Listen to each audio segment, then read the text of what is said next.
Do you see the Streamlabs screen? Right now, I What do you don't see? see everything. Okay, okay, Oh, okay. you're right. Now I can check. Hang on. Okay, okay, okay. Let me see if everything is there. Okay, the next step I need to do is to check if the people can see us. So just hang back. Wait, because now you show like this notification. I don't can see it. Sorry. Do you see everything now? Now yes, but if you minimize, I see nothing. Okay. How about now? Do you see everything? Yes. You can see the screen of the greatest Gwent-Off Super 8 showdown. Only the Discord Now I screen. see. Okay. What's this?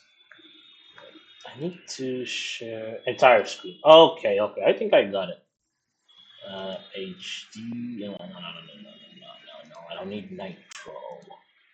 Entire screen. No, no, no, no, no. I don't need Nitro. Okay.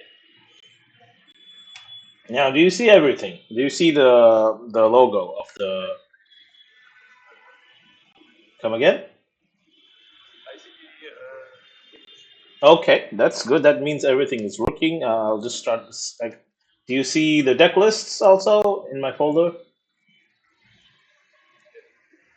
Okay, so let me start the client for the spectator client. Let me see. Okay, let me ask people to check if everything's okay. Can someone go on Twitch to check if we are okay?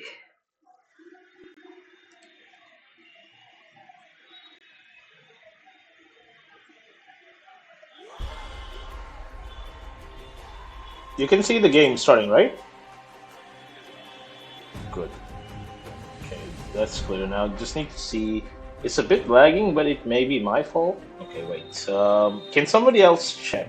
Can somebody else check? Wait. This is the tournament client.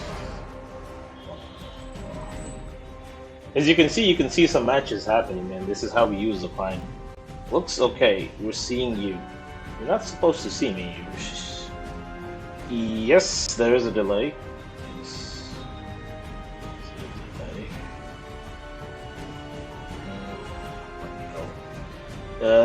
Just give me a moment. I want to check how we're doing on the stream itself.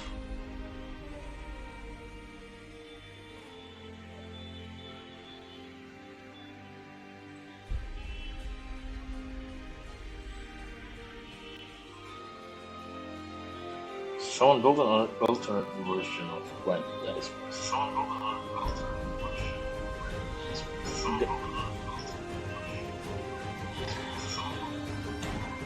Okay, guys, can you hear Lethal Man? This is the question. Yeah. We're just hoping if you can hear Lethal Man, right? Oh, hey, it's Order Master. Welcome, welcome. I think you'll love this form of Gwent. Okay.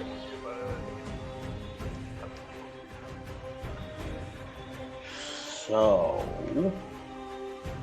I think we're just waiting on people to gather. We have 6 viewers here, and I just want to check with everybody else if you can hear both of us loud and clear.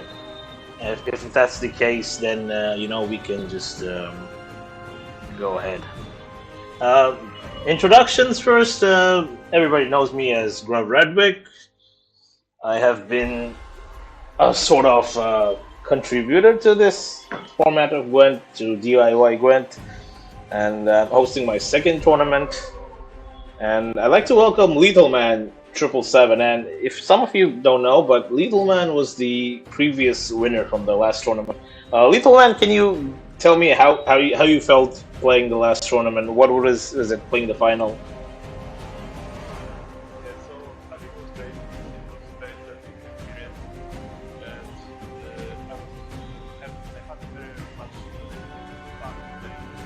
Mm-hmm. I hope it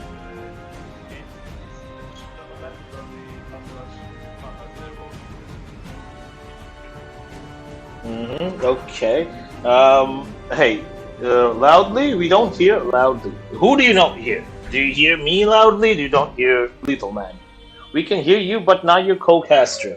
Lethal Man. So we can't hear you. Okay, wait, wait, wait. It's that you can't hear him at all, or you can you hear him? You know, like he's not loud enough. Not at all. Okay, just give me a second. So it seems like your voice isn't coming through. Oh, he's very low. Okay. Lethal Man, can you are you near your microphone or something super faint so I can tell someone is talking, but not nearly enough to make out what is being said. Okay, Lethal Man, can we talk about your mic? Are you near your mic? Is your volume up? Yes, I hear my mic. I will try to something with super faint. Okay, I will try to adjust it.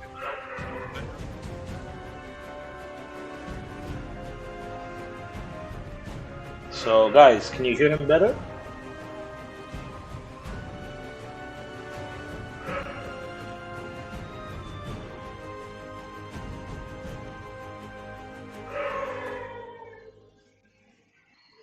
No?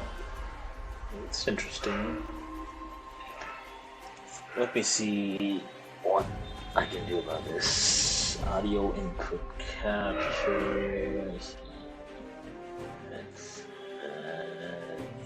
some audio. There's some problem here.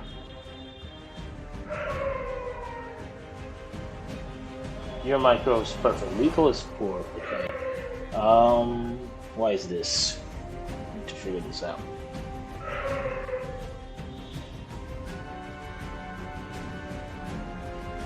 Yeah, you can hear the dog quite well. I agree. It's my mic is fine. It's so the thing is the settings on the Streamlabs is okay because I'm not actually speaking from my account. I'm speaking from another account. So I don't understand why Little Man's voice is not going in that nicely. Um, do you have any other microphone, or do you have like? Can you just use your phone instead without using microphone? Like your speaker on. Come again? Give it a go. Let's try it because I don't think it's any settings from my end because I'm not even using my main. Okay, now difference. Guys, Can you hear the difference now? Is it better or it's worse?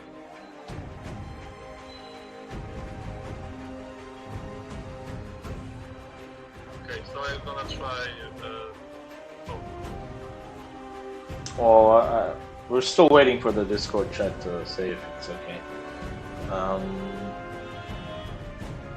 Keep trying your phone. I think the phone is the best option because phone's microphone is always good. Guys, can you hear Lethal Man? Is it getting better? Is it better now? Chat. Hey, chat. Not really? It's not better? Why is that the case? Huh? I'm on the phone right now. So I don't know what. More desktop audio, I guess. Let me play around with the desktop audio. Thanks for that suggestion. I've lowered the desktop audio. The game music. You speak like from Cosmos? I'm not sure why his voice is going in like that. It's the source, the audio capture source is common. It's the same from the Discord. I am not sure why it's not going in that nicely. This is strange. Is it better now? Guys?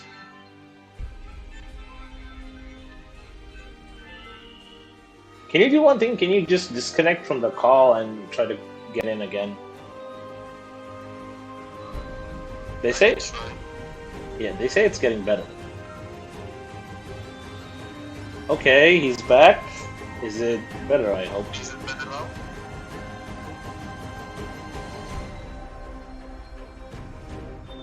It's kind of better. More options.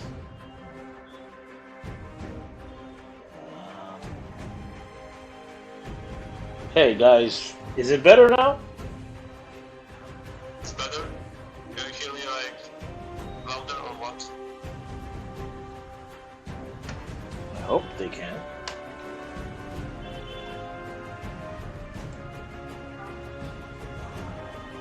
It's very faint. How is it now?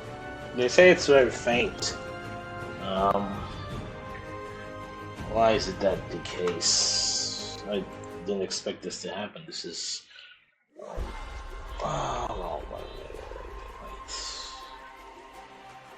Okay, let me see your settings.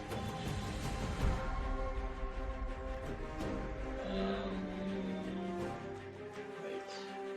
How about now? What? Is it better?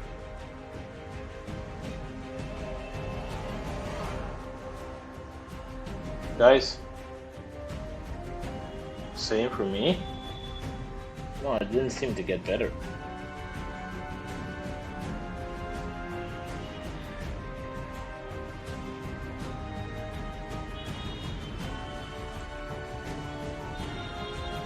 Wait. Let's try again. What's it like now? How's now? Is it better? If you hear him nice, you need to set an OBS. I have him set up in OBS. Actually. Hang on a second.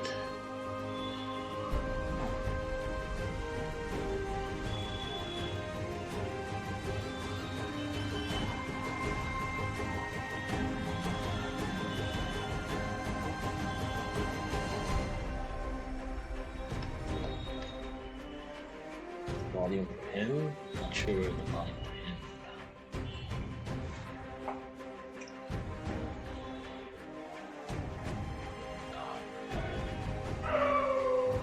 The audio.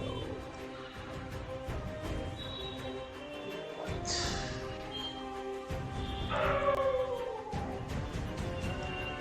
What's this one? How about now? Can you try again, little man? How about now? Is it better?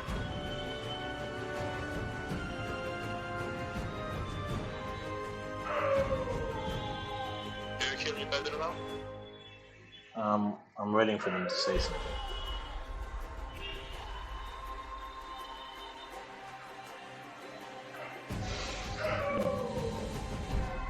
What you hear in your PC, I heard him say is right now, but it's still pretty faint. So what you hear in your PC, yes, the desktop audio is down. The Discord call that's going in, that's completely fine because you can hear me, guys, because I'm not talking from my own Discord. It's another account where we have a group call, and I'm using the microphone on that. So still not sure why his voice is not coming through. It was working last time when we did it with Phil. Still don't understand what's wrong here. Wait. Default.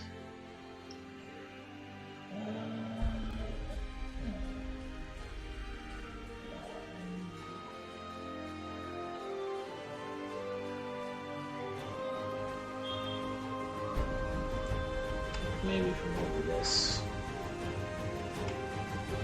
slight hitch. Hope we can fix it as quick as possible. Excuse me for all the additional problems.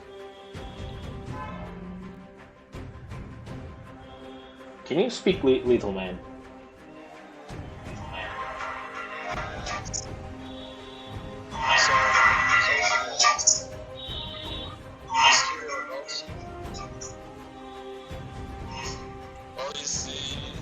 the current volume is okay, but gonna just be lower.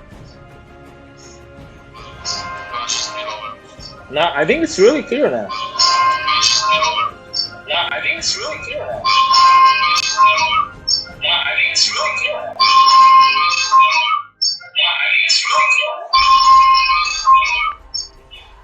Hello.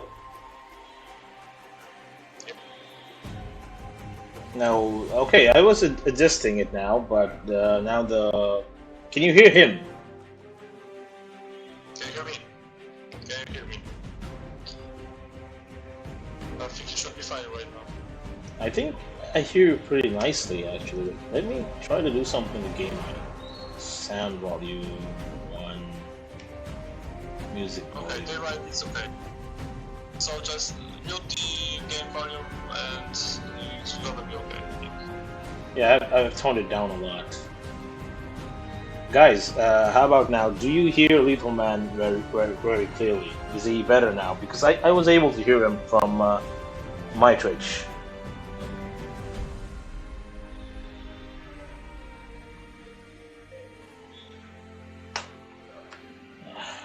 Bit of a hitch, but very poor. That's odd. No, if you just right, it's okay. I still think it's okay though, because I was able to check it on my own phone that it sounded alright. I'm just mute the whole game music. Yeah, Necessary. maybe, yeah. Let's do that. You all for now.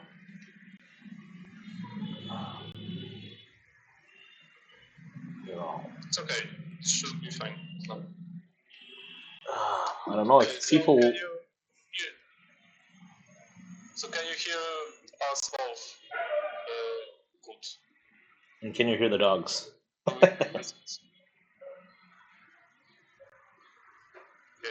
have a three caster right now.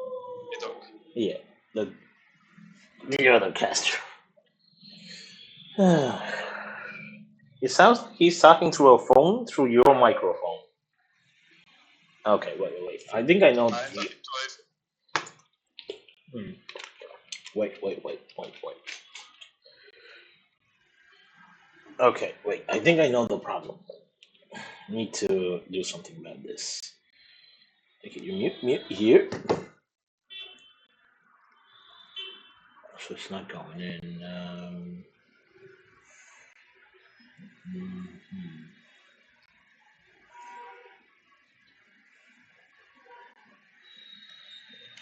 Right.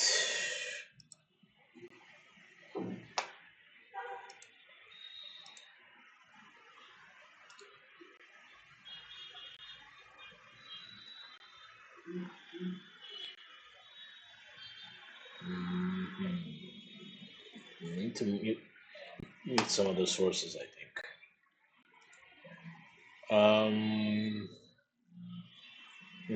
Can you mute? Have you already muted my other account? Which is the one that you didn't mute? Wait.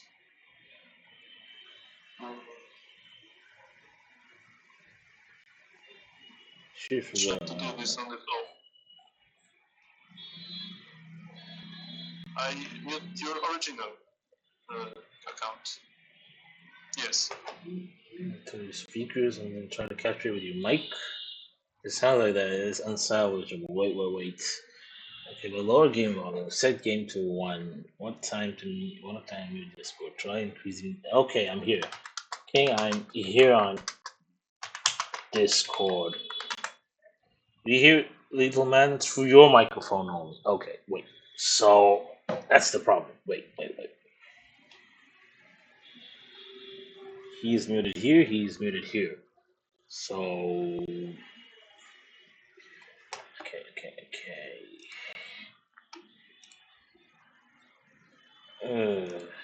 Wait. Mute here. I think it should be better now.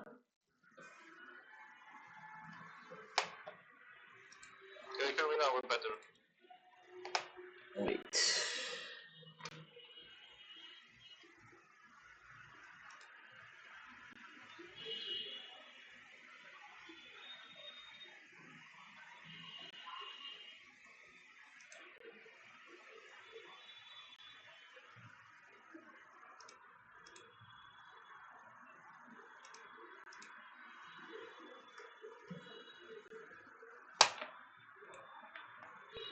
It is lunch on the stream.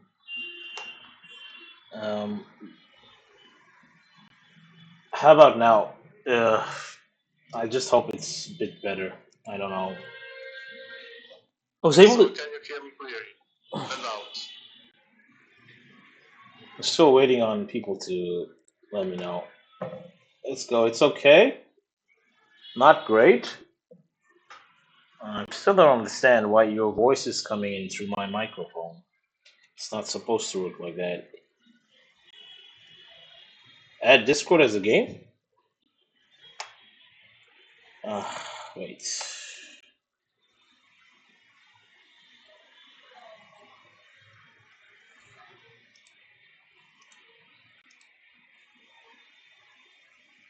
It's not going through this.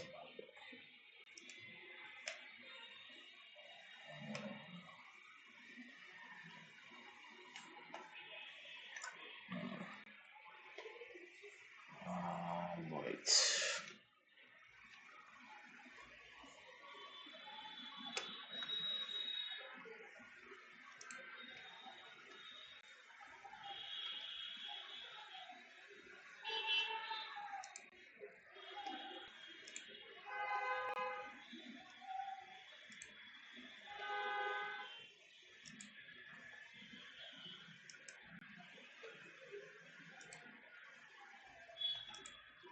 Oh, come on. I'm not that familiar with this. Uh,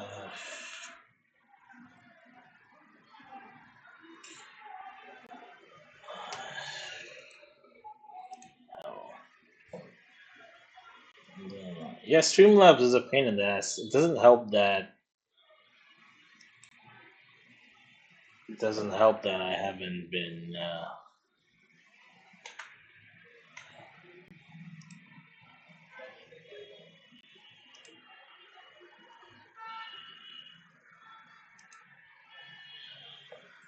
Doesn't help that I haven't been able to type. Maybe we can, Lethal Man. Maybe you can join us tomorrow. Maybe I'll just get the audio better because there seems to be a problem. I think it's the best thing is to do is to just solo it for now, and maybe you can come back tomorrow when I fix it up. I think there's some issue here. Um, if it's not an issue for you. I mean, tomorrow have not really have a time, but I don't want to stop you from proceeding the tournament, so I can just quit today. Yeah, for today, or maybe those semifinals are still there, and the finals are still there. So a lot more opportunities to, you know. Okay, so we're gonna see in the future. So I'm gonna quit right now. So Yeah. have fun, guys, and good luck in the tournament. Thank you, thank you. Thank you.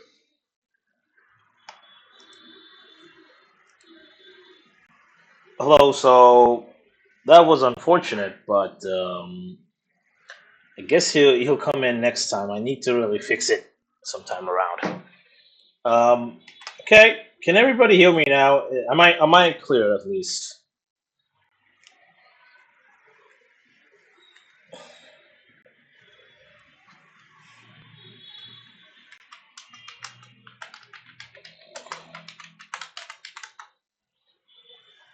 Okay, I'm fine. All right, that's good to know. Let's have a quick look at the deck lists before we jump into the game. This is a Super 8 stage, and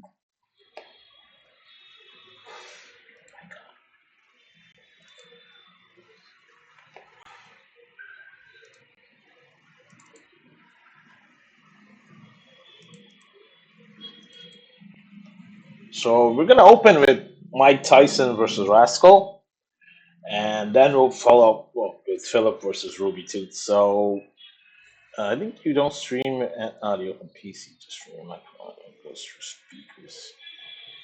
Yeah, I think I need to figure it out afterwards. I'm not very familiar with it. I mean, I just do this once a year. That's all.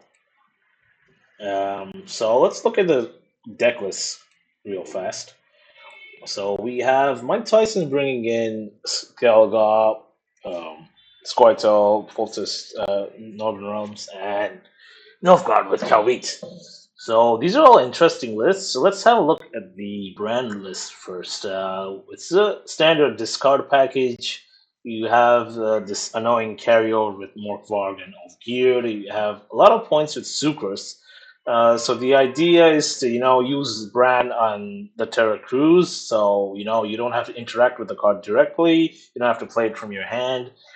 And yeah, it's a wide Kelvin. That's a very wide Kelvin, exactly. So just apologize for rushing it. I really didn't bother to glam it up so much. But coming back to what I was talking about, so there is the Wolfsbane, and no, there's no relic, no Johnny to work with the Wolfsbane. So it's either gonna be Bran or the discard is gonna come in through the Spy, perhaps. And we have the Coral for control. Armian also is a target for the Wolfsbane. And if there's not no other targets, there are always going to be the Plunderers. So it's a nice deck. So the most interesting part is that hey, it's Phantom Mag. Welcome, welcome, and Cray too. Welcome, welcome. Uh, just join the stream, have fun. It's very casual affair.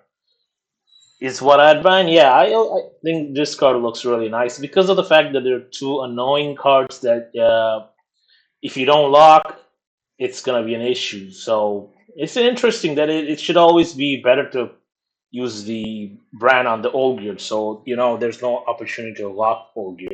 It's one of the cards that stays in the graveyard, so it gives you the carryover. So it's a standard brand list. You have Sigdrifa to replace Sucrus, and you have the Weather Clear and potentially some kind of, if you want to use the rain for some reason, but yeah, it's more of a Weather Clear here. Even the Morkvark is the target for the organic card from the Grimace. If you look at the Francesco list, the first thing I noticed is Igni, so I'm a little skeptical about Igni in tournament decks, but they're known to work. They've always known to work. So, but it looks like a very standard Francesco list. And these are all the usual suspects. You have Synthesis, you have Saskia, you have Vernacial, which is like the bread and butter of the deck. And it's the card that generates a ton of points, along with the. If you look at the bronzes, it's probably the Vanguard, which in a long round, it's if you keep swapping, it's a very wide boost. And there's no Shiru. The Igni is there in place of the Shiru. So there again, there's a Spy also. There's two thinning tools with Aileron and Roach.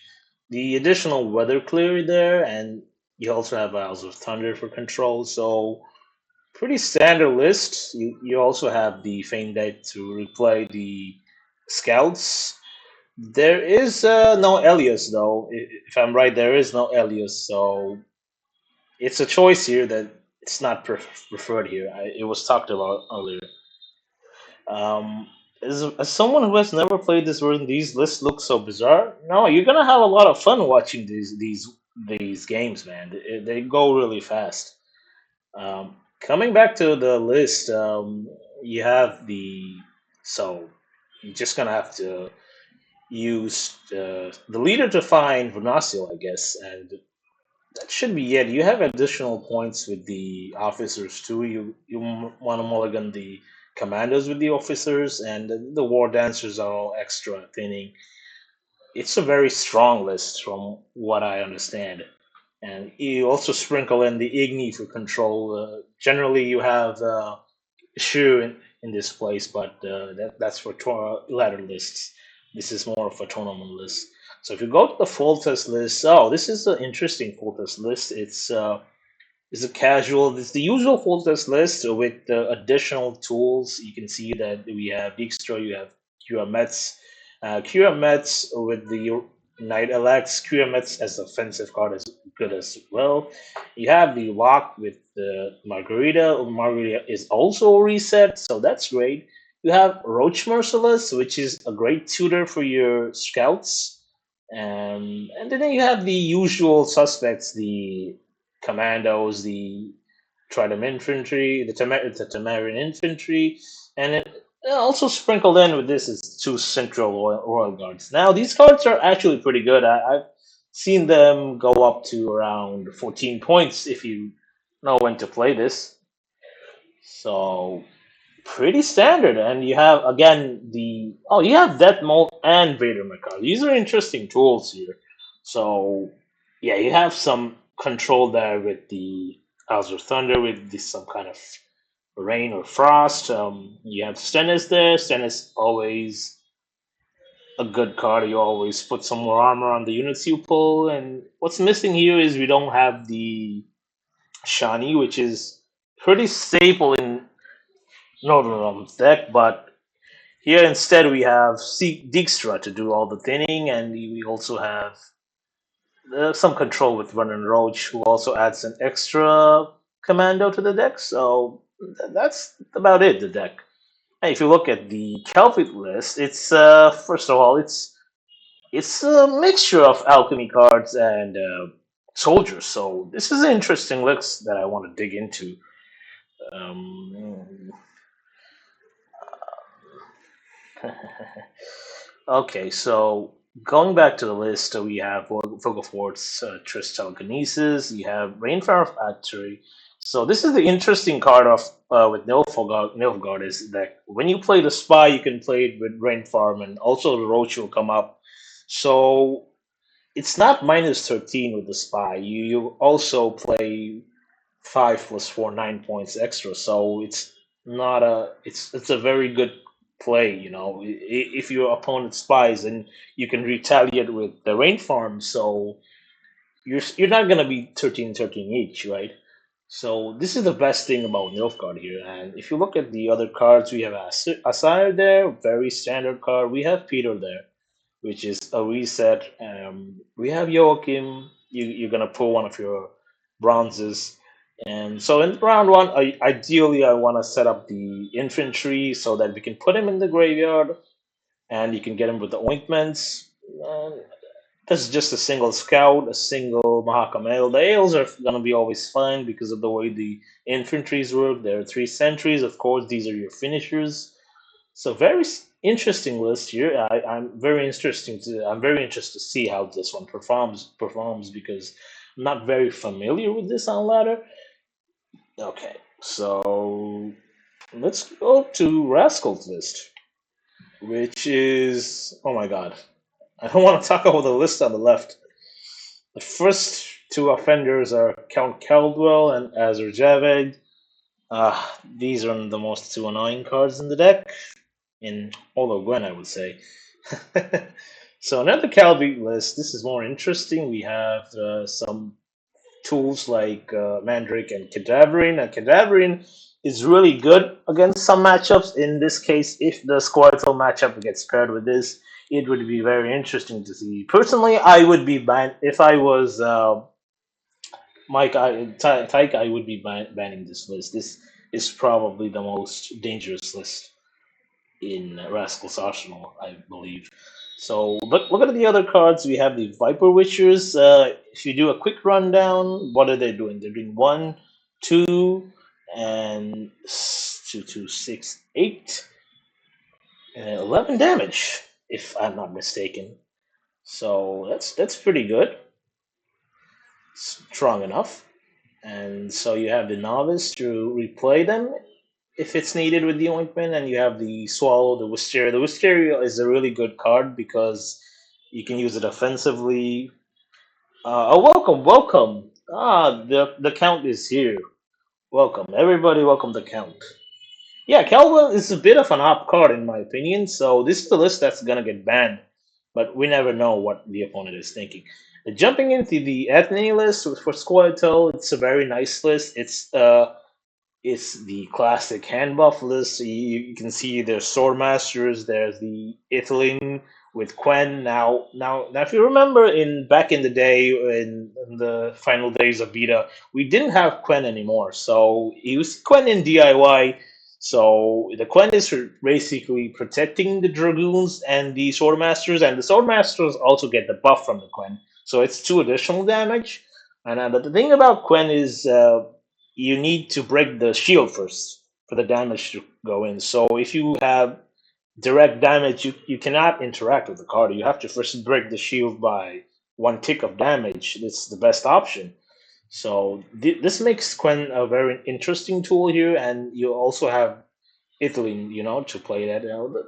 Well, the interesting thing is, there's only just one Quen, and I would feel like shit to not be able to, play it with Italy. But I've seen my opponents always get lucky with that, so that's another story. So what else we have? These we also have the spy, the standard, weather clear, and control. We have thinning with Aileron. We have Aguara for the additional boost on the hand, and we have Yorvet. Yorvet's a really good card here because if you draw it early in round one, and you'll be able to buff all the units, elf specifically. So it's a really good card here, and you have the Farseers, which are your engines, and you have control with artifact compression. So everything has a few options. If you need, you can replay it Feign Death, you can replay Marching Orders, you can even replay the control with the artifact compression. So all in all, a very interesting list, and you also have Easegrim Outlaw, which you can use to tutor out any of these specials. So very standard deck, very interesting. Oh, this then we have like the classic Erden list with Meruna stuffed into this. So this is a very nice list because it has Iris in it, and being a very big fan of Erden back in beta, it's really good to see it. And you have these are additional tools in there. We have the Red Riders thinning, you have there's just only one navigator, but I understand the reason for one navigator because you tend to actually draw a lot of bronzes, and you have to be very careful with the mulligans. You have to be able to take mulligans on the Frost, you have to take mulligans on the Red Riders, so it makes it a bit janky. So I agree with the single navigator here. You can always play a navigator from Erden himself. You have the Drakars for the long round. You have control with the Phantom and also Frost. You have Jotun to move, and there's Nithrol. That's an interesting card which you can play after playing the Spy, so that you can instantly, benefit from Nithrol's damage. And then you have Miruna. So the way the Miruna works is the best option is to have card advantage going into the last round, or whenever you want to play her. She's really susceptible to being taken out very easily. So she's a hit and miss, but when she goes off, she's pretty much winning you the game. And so you have anything else that's interesting? Yes, there is something interesting here, which is there is no you don't have the big 10-point riders. You don't have the 10-point guys that knock off the frost on the opponent's board. So they help the frost go up the tree. So the only way to make to damage Iris is to wait a single turn. So this is interesting, unless you played with the leader. So if any kind of lock or any kind of weaken, if the opponent has a weaken or a lock, so Iris is pretty much done for because there's no access to 3 damage from the frost. So when the matches start, the matches are gonna start just now. I'm just going to cover the last list. So let's look at the Skellige list. Interesting list, of course. This is veteran list.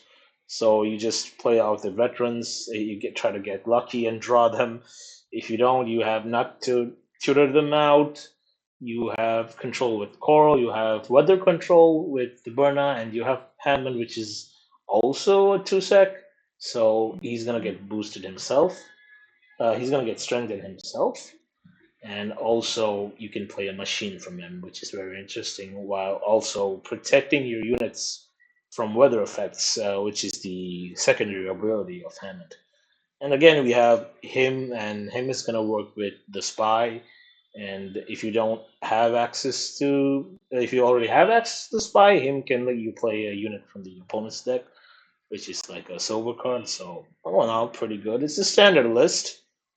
Two scouts, two spear maidens, just enough so that you don't break brick. You have stores, Drifa, Grimist. So these are the lists. And without further ado, I'm going to start the tournament. So let me call on our first two participants. So here we go. Your opponent. Okay, let's look at the bands here because we already have the bands in. Okay. So from what I understand, Rascal has banned monsters, and the opponent banned, and his Northern Realms has been banned. So I think we're ready to start the match. I'm gonna just head into Discord and talk with them to start. Ready to start?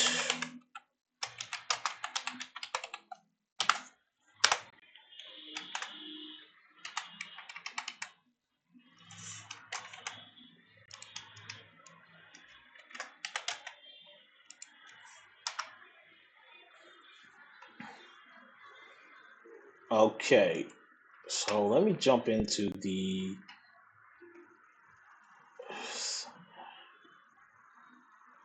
Oh, whoa! What the hell is wrong here?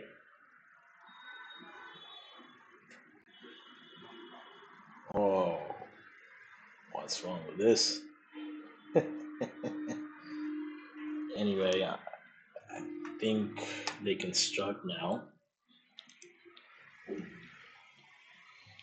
That is kind of upsetting to see. So we're still waiting for the match to start. It can be played on casual. I just need to see them pop up in the room.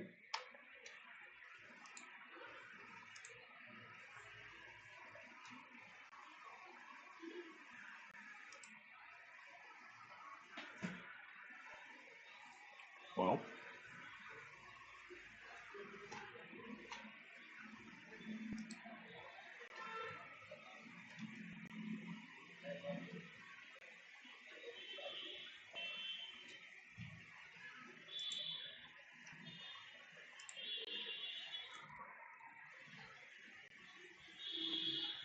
I can, yeah. With this client, I can peek into any game. That's what I can do. But it's not very stable because you're not able to see your opponent's hand. You're just gonna be able to see your own the hand of the player on this side, on the blue coin. Still waiting for the match to start. Am I missing something? Wait.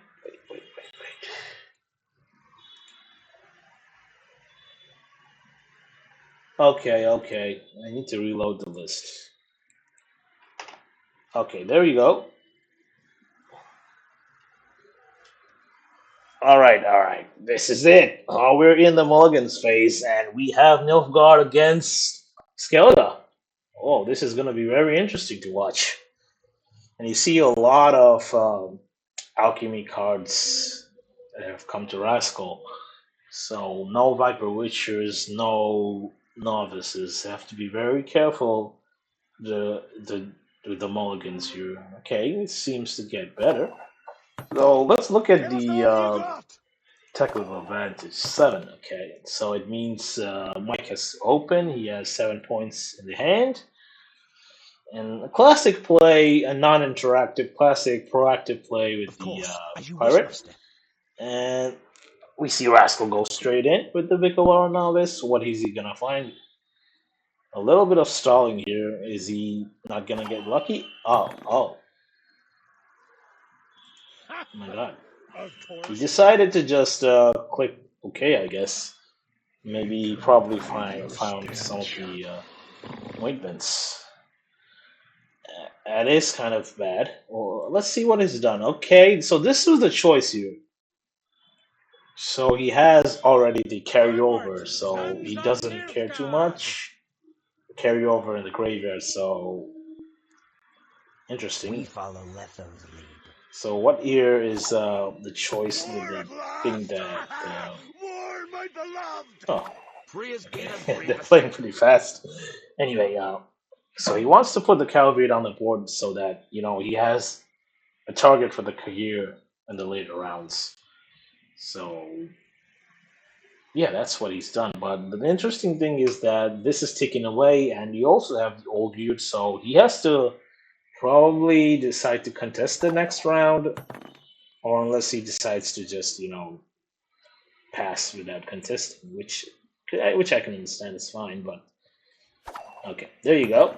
So if he takes the round here, then I think it would be the correct decision to take. But would it be okay to bleed? We have the spy though, so if the opponent doesn't find the spy, we're well and good.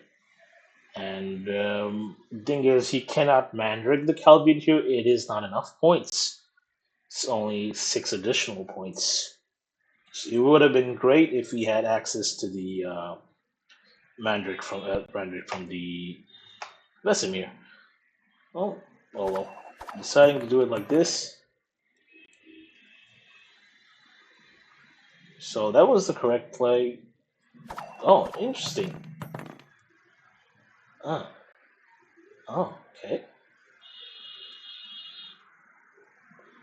Okay, 2 cards down, fine. This is where you decide to pass or play the spy. If your opponent answers with the spy, I don't know how I feel. So if the opponent is able to answer with the spy, it's pretty good actually here. Let's see what's the play from a rascal. No one can Okay, hide there's a from spy. him. Is it going to be answered with the spy itself? So this is the important thing to see. And it is. There you go. The spy has been played. And also such a lucky break. If you're able to hit the plunderer there, the spy is great spy. There it is, indeed. That's the best version of the spy this deck can offer. And, Rascal here in a bit of a predicament here. Is he gonna try? Yes, he's gonna try and shoehorn this in. Interesting choice here to put the weather here. The Cantrell obviously a good target for the Viper, but I guess he just prefers to let the weather do the job here. Lugos will be bursting And with pride. Mike is in a really favorable pace. He's just gonna do some thinning Of here. course, as you wish, master. Okay, both players playing pretty fast here, and you have the Usuria coming in, just trying to keep ahead at this stage and trying to make sure your opponent goes a few cards down. But it's looking really bad here already for Vasco. You can see Mike with Should have stayed put a on lot the more irons. capabilities here. Not looking that well, but okay, he decides to put it in the frost, so at least possibly to set up the Sigdrifa with the supers.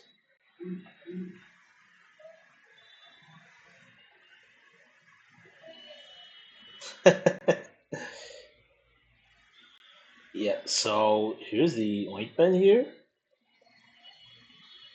on the Now, how novice did here. that incantation go? Onto another ointment. Onto another Of course, novice. as you wish, master. Not bad. It's a bit of thinning here and there, but is he thinking that is he gonna have a good short round? Is that the play here? Tomfoolery! Enough! Okay, here's the Vesemir on the Viper coming in. What's he gonna Time kill? to get our hands dirty. Okay, this is the correct play here.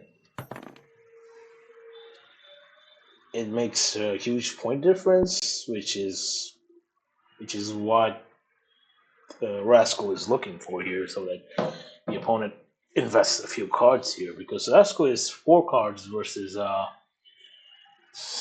my god, that's 7 cards in his hand.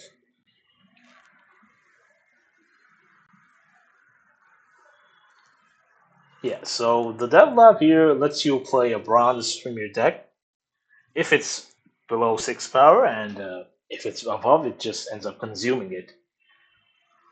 Yeah, the card advantage is gonna be a very costly affair here.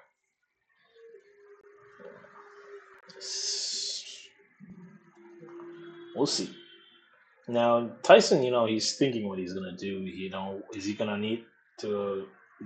How is he gonna catch up? Not that it matters so much to him. Where's Phil? Phil is lining up for the next match. The after this.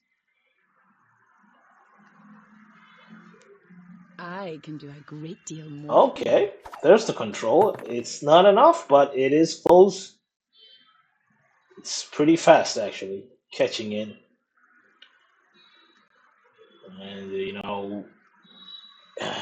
gonna realize that it will be a little bit difficult now to catch up. Mike, Tyke with all the right cards for the right moment, and he's able to keep the gap. He's able to bridge this gap, and he's just gonna commit a single card. He's gonna go in with the extra card. So never that good. Okay, so there it is. There's the first pass, and we have the Sucrose also in the graveyard for the next round. Oh, look, there you go. There's the first one. Just enough. So, more than enough. So that looks good. So he's down one card here, but okay. No, no, no. Okay, you might be able to get the Caldwell from the leader, but is there really enough good targets? The spy's already been played the last round, and perhaps if Tyson has the Hermione, that's a decent enough target. But oh, there is the Hermione. It's a decent target, like I said. Oh, okay. Those are pretty good draws, actually. He's able to get rid of the Thunder as well as the Raider out. So, a lot of points.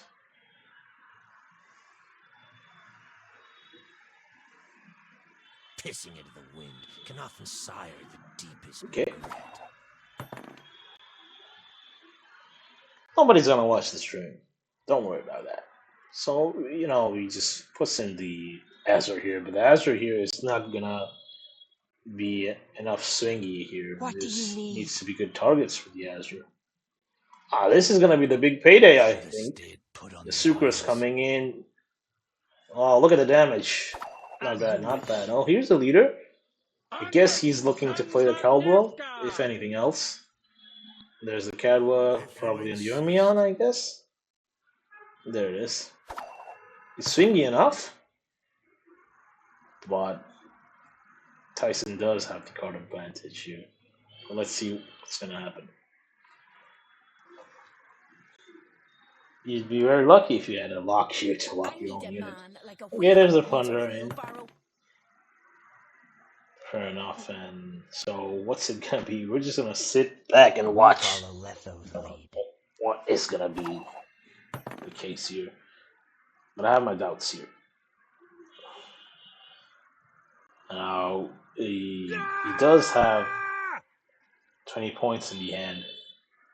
Well, I don't know if that's enough. That is smart, though. It's not gonna make much of a difference. Still a big margin, of course, but still well played. Well played. Whew. So okay, so if so Nilfgaard, so Skellige is out of question for Tyke, and if I recall, his monster card is the one that was banned.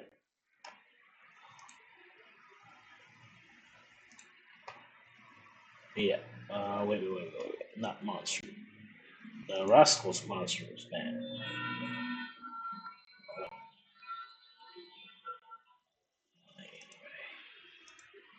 Missing some? Regardless.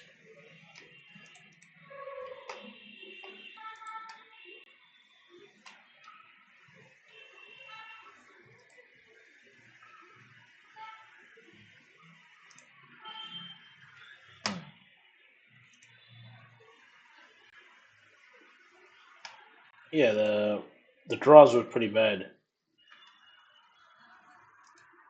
in round one.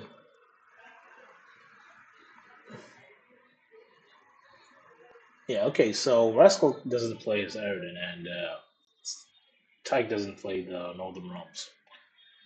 Let's see if they've already started on the next game. Yeah, they're just taking a small 2 minutes break. So let me tell them to slow down their plays so I can actually play it out. Slow down.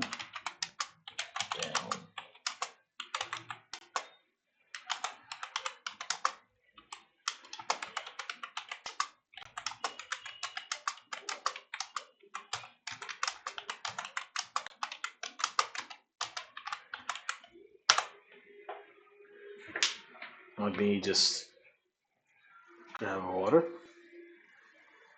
No, I don't think it's the usual Sanguine Rose. Perhaps another account.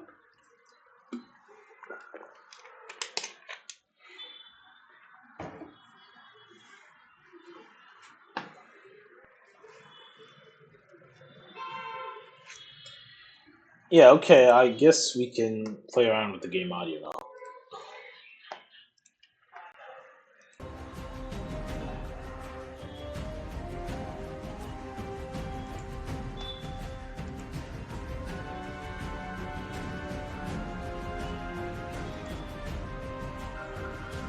I hope the game audio is not too loud.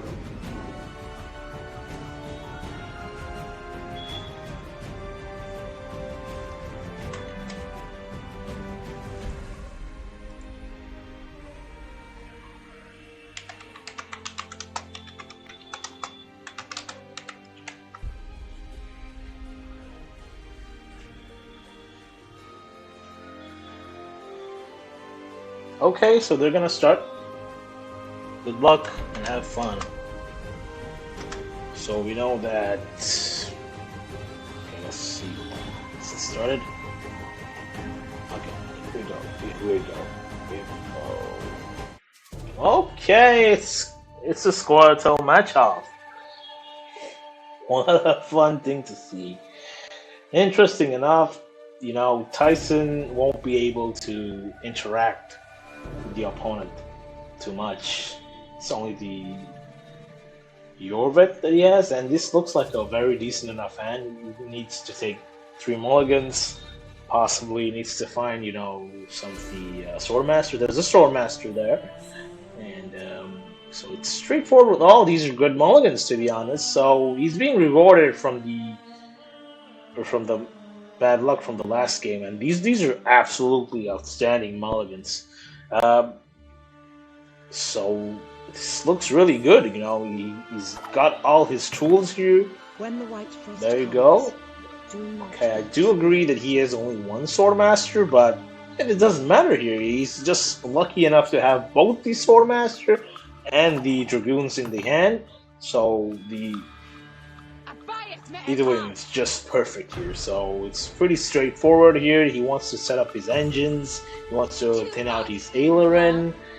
What he just needs to understand is Tyson has a lot of points. You know, ridiculous amount of point swings, and it's very easy for him to do it because he has enough swapping tools to get the right cards. So if I were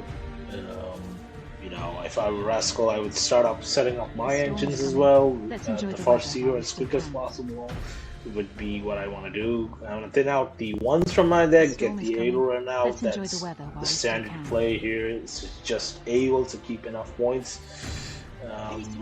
Oh my god, there is no... Okay, there is this 7 here. He has this 7, yeah. So he also has the blue point advantage here. It's something he needs in a deck that builds slowly, but has definitely good short round. He also has the spy in play. Yeah, you would have expected this Farseer true, yeah. Personally, I think I would like to have a lot of Farseers in the long round so that, I can just... Oh, there's a spy, and unfortunately, he has a spy for the answer, so he can do it anytime he wants. And he also has the 7 points in hand, so he really doesn't have to care too much here. If he wants to reply with the spy, he can just do that, and you know, there's the spy. It's very nice luck for the... Oh, this is a great draw too. So it potentially means that's another Farseer coming in. Oh, there's the Igni, and ouch, that's a very good Igni actually. Well, now there's the pass there.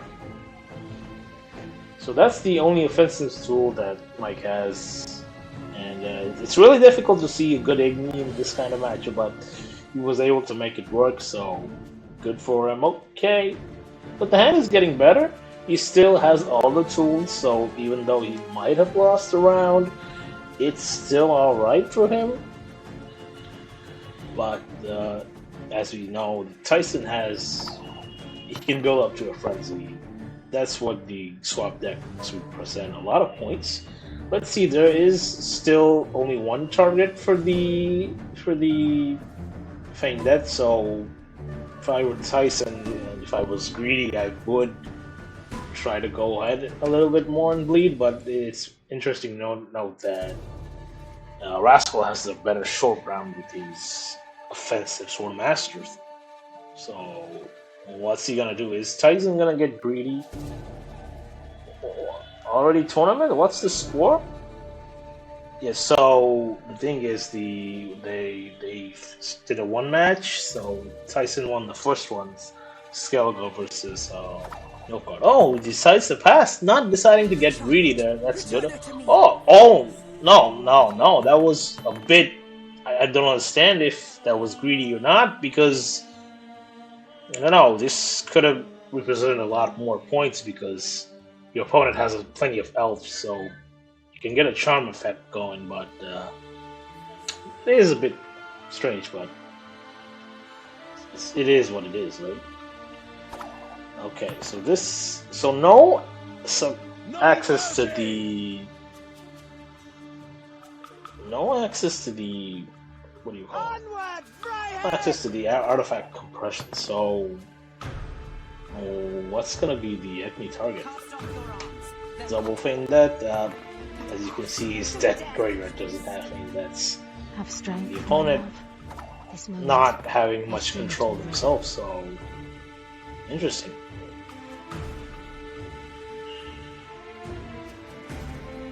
I just prefer to set up the engine here instead of going to roll it.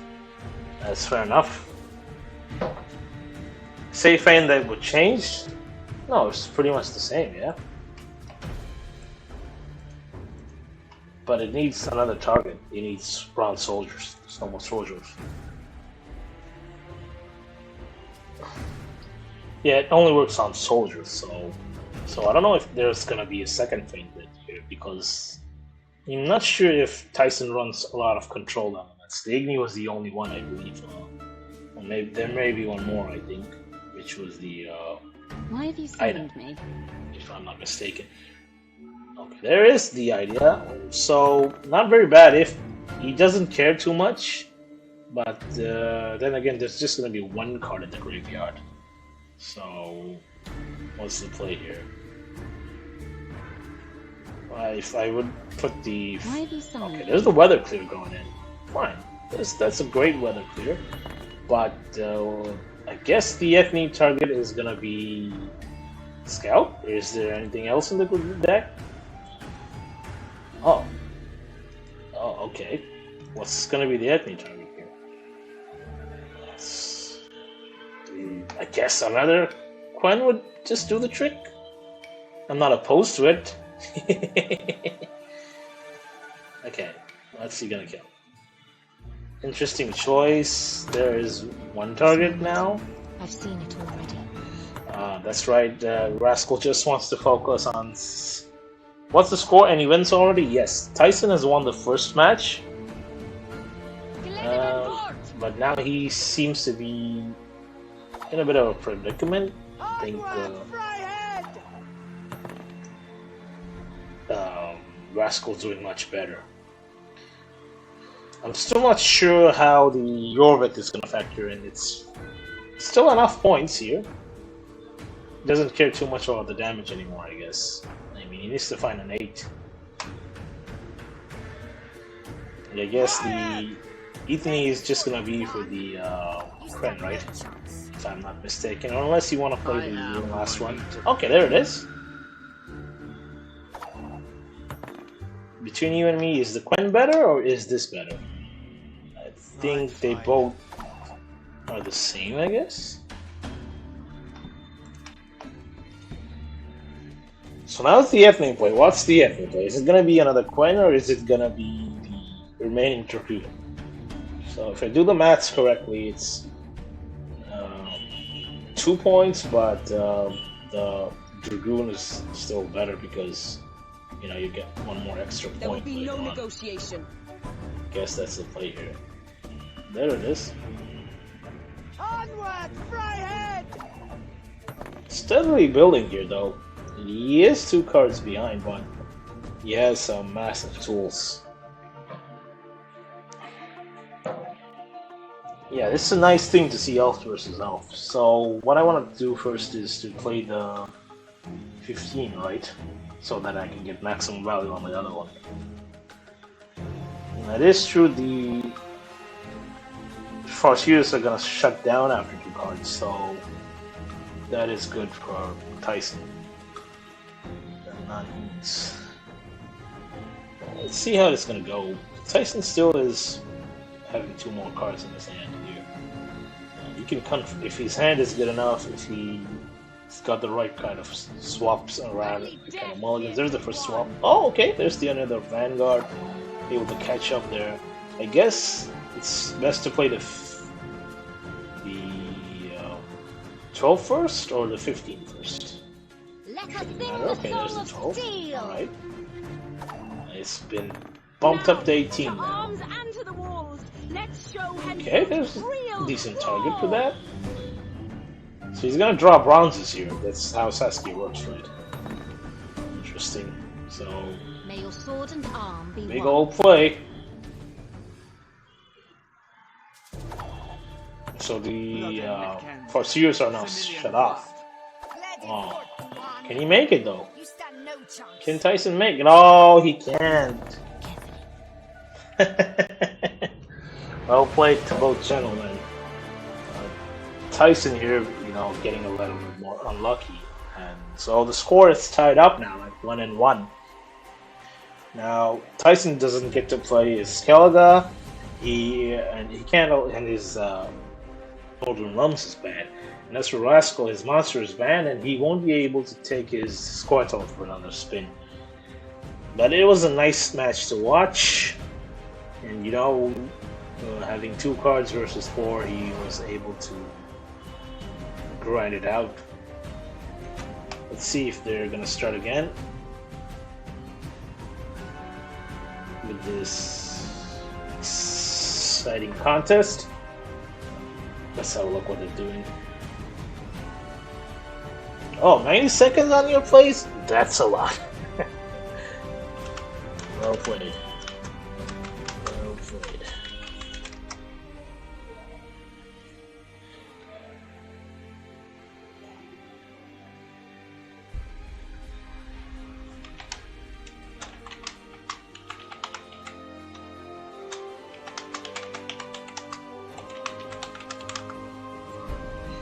So they're just gonna chill it out a bit. The score's tied up, so whenever they're ready, just go at each other, I guess.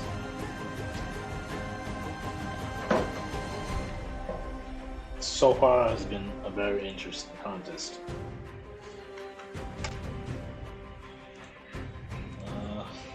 Let me know when you start, I guess.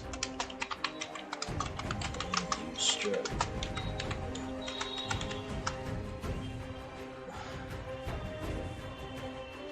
Okay, let me go.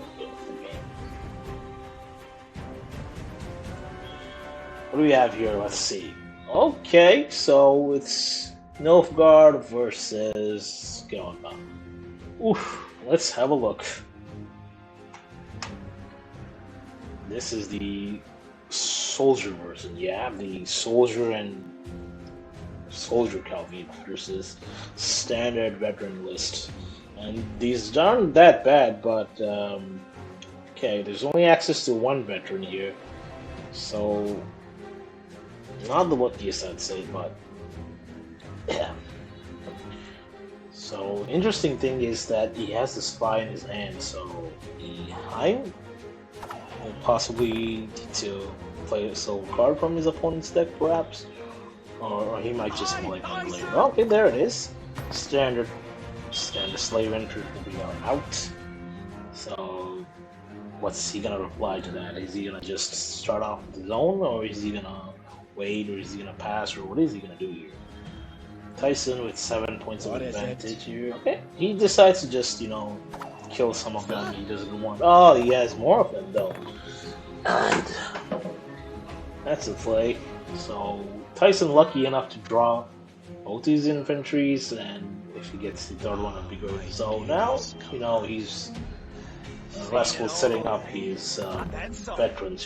He's building the veterans. They're a family. The family that sticks together, works together. And Tyson's pretty lucky here with the draws, and he's set up all his targets for the ointment. So it's really good to be able to play all the slave infantries right away in round one, so that you're never gonna break your ointment unless you have to. I'd say pretty good in my opinion there.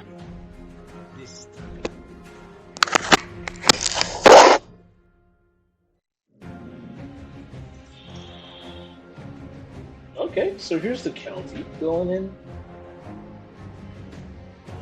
Oh, interesting choice here. What was used with the Asire? Is nothing, I guess, if I'm not mistaken. It is a good start for soldiers, so although the Asire not doing it here. And at this point he just wants to try and knock off soldiers, I guess. Or does he want the points here?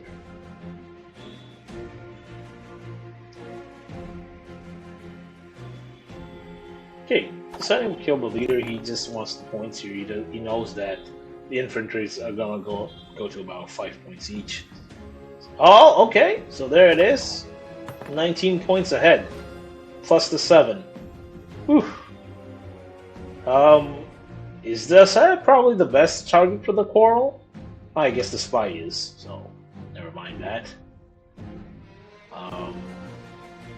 Might be not very lucky with these veterans here. He still has 2 more in the deck. No access to the nut here. So that is not the best of circumstances. Tyson here has a big point swing though. If I was Raspa, I would get out, yes. He doesn't, want to risk playing the spy lest he get countered with the spy itself, so that's the correct decision. Giving Tyson the win here, and he would like to find some more, yeah, these are better. More veterans are better, and there it is. All the veterans are here. If he gets to pass them, then I just would prefer to, play out one of the veterans and leave it there. So Tyson deciding what's the correct action. Oh, he's playing.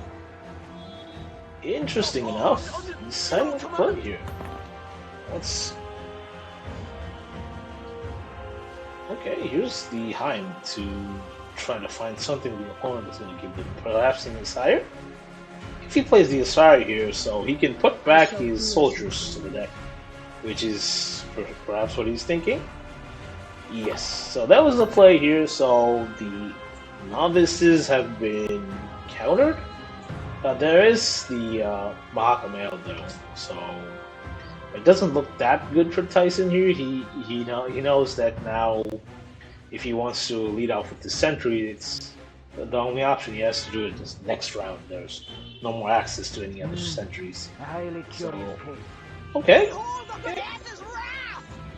With Nilfgaard, you know, there's always a way with Nilfgaard. And here you see the medic, you know, instantly being played to get out the infantry from the deck, so that it just reactivates the Nicaragua Novice next round. Now, I'm not sure if it's a good idea to bleed here, but we'll see.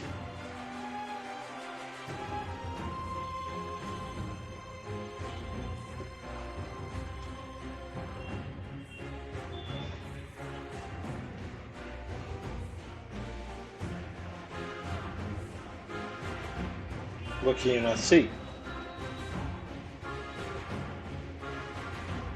Sorry?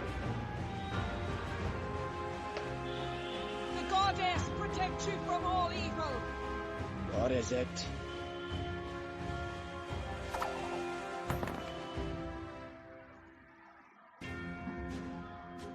Just Oh, great. the Triss for the... Oh, this is great. The Triss for the Scout. Is he gonna find another one of the inventories? Oh, they're all out. So the SI was not able to do its bidding.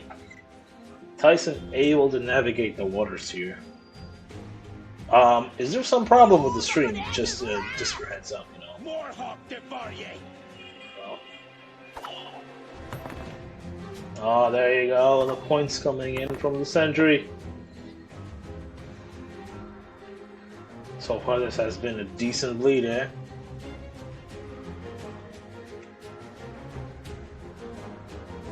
It was indeed impressive. So there you go, another Sigrifa coming in. So knock off one more of the slaves, you know. That's what he can afford to do here. He's gonna use the veterans, you know, just to slam down with these extra points, because they're gonna affect each unit on the board. So that's 3 points extra with the 9-point veteran. And if that's what's gonna happen, he's just gonna take it in like that. He's holding on to the spy for obvious reasons, because he doesn't want. He perhaps thinks the opponent will spy, but if the opponent is ahead and you're behind, so you have to, you know, get ahead and then spy. And you know, Tyson also has access to Rain Farm to play the spy. So good luck. Oh, okay, playing that from the hand. What's he gonna answer that with? Is he gonna wait it out? Just play the veteran? Yeah, there's the veteran. Slowly catching up there.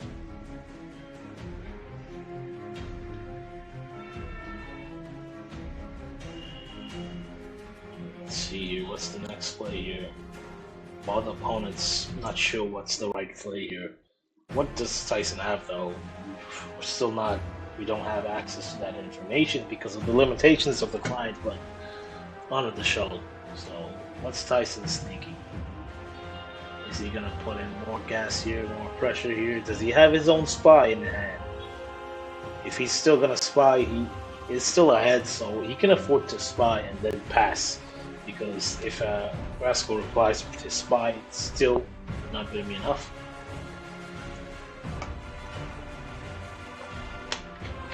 Ooh, moments lapse.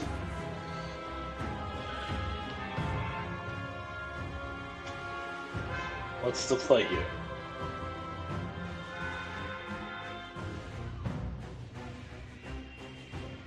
Oof.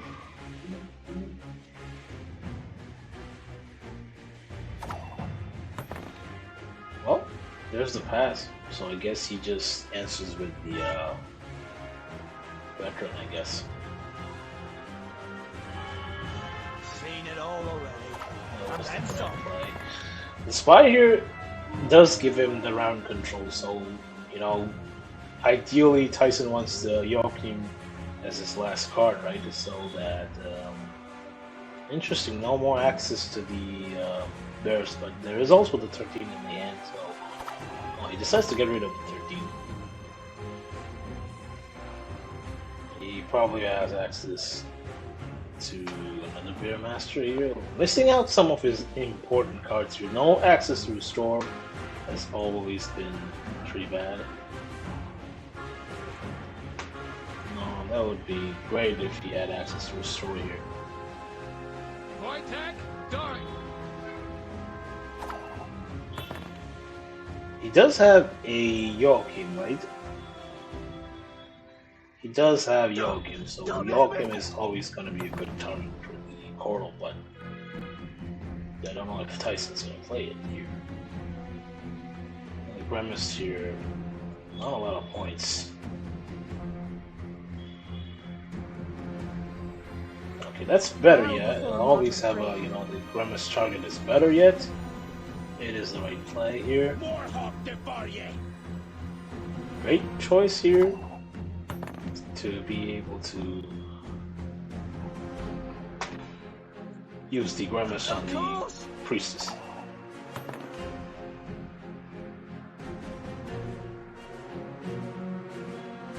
The Coral here doesn't look really good though, unless Joachim decides to. Unless Tyson decides to yoke him now, which he won't know for obvious reasons. Of course. Oh! That is unfortunate. This might be in Rascal's bucket, yeah? That might even be amusing. This is really looking bad for Tyson here with the... An interesting choice. Still not gonna be enough. I strive above all to be just. Oh, there you go. What a match. Interesting turn of events. Now we have Rascal leading. It was a huge, huge gap. Whew. That was a huge gap. As you guys can see, he missed out his Joachim, which was supposed to be his finisher, right? He would have just gone in with the Voga Forts. Yeah, Krikawar Novus absolutely playing havoc here. It was a great performance by Larasco, you know, trying to outlast the dominating soldiers, and you know, Tyson also had a really good round too. You know, he was able to counter the Sire, but a little unlucky towards the end, yeah. So. Good game to both, I guess.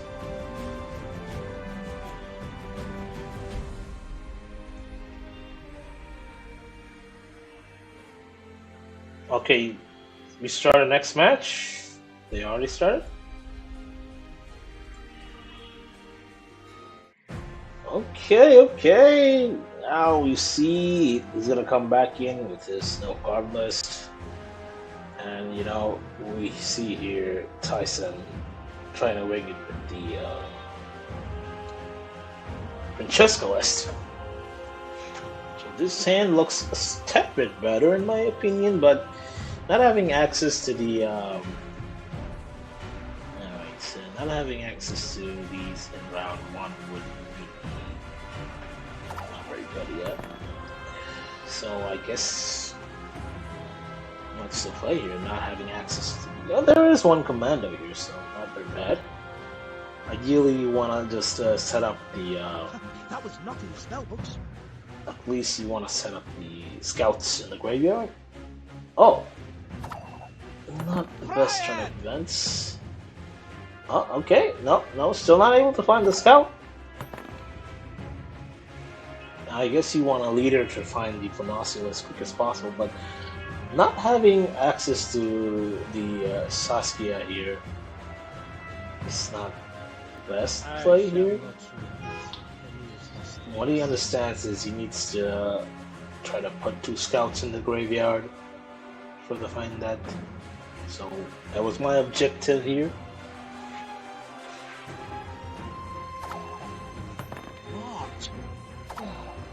Not enough swaps going in. Having 3 scouts in the hand is not very ideal without having the access to the commandos. We have leader for one of them, but I don't know if it's worth it at this point. Personally, I think I would leader to get Saskia in, but I need to play Rhinoceros as quick as possible, yeah.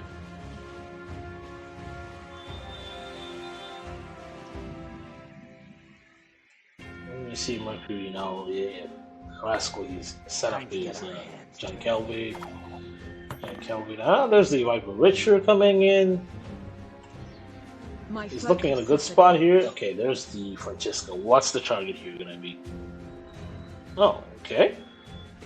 Interesting choice. And there's the Renaciel. Not having access to the commandos right away is a bummer. And knowing very well that he needs to set up the scouts in the graveyard for the Fandette. It's something that Rascal is going to try to play around. Okay. Still trying to stay ahead here. Margin is huge. Okay, there's the thing that's been done. Not bad, but what's going to happen here now? Not having access to these 8s this round is a bit difficult. Having access to Saskia would really been the right thing. Yeah, personally, I think I would have also swapped the Vanguard. It was the, oh, okay, not a bad strike coming in. Vanguard strike. That's pretty good, pretty fun thing to watch.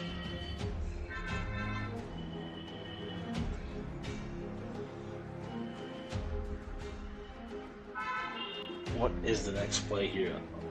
Oh, here's the dragon. The dragon trying to take control here. The dragon here represents a lot of points. So now, you know, Rascal, he needs to try to catch up, being so behind.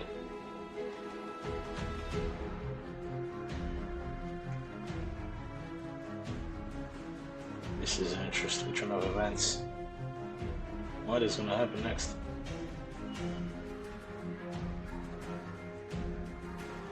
We do know Rascal's deck does run Cadavering, so it's always gonna come back and haunt Tyson, you know. Time to get our hands dirty. There's the Viper Witcher. Oh, he's just able to make it there. Okay, here's gonna be the Vanguard, the scout on the Vanguard. Can he get lucky here? Oh, well, he finds a spy, interestingly enough. I would have been much more happy to find one of the scouts here, one of the commandos here, so that, you know, I can have a scout in the graveyard, one more scout in the graveyard. Much left of that world. What's the next play here? Oh, there it is, the huge point swing from the Cadaveran. Ooh, that is a lot of points. 1, 2, 3, 4, 5, 6, 7, 8. 8 and 3. 24 points, around 23 points, I believe. The power of the Cadaveran. Yeah, this kind of setup, it's a great card. What's he gonna answer it? Well, there's the pass. I guess what he wants to do is play out one of the 10s so that he can set up the card in the graveyard. I would swap a War Dancer here. That would be the right play. Oh, there's the Saskia. The Savior, that's Saskia. This is great. These are great draws. Oh, okay. 10. So so he's gonna probably want to try and thin out the 10 with the Alcer's Thunder here. If I was you, if I was Tyson, yeah. If I get the Giant Pass here, so that I can set up the Fendette.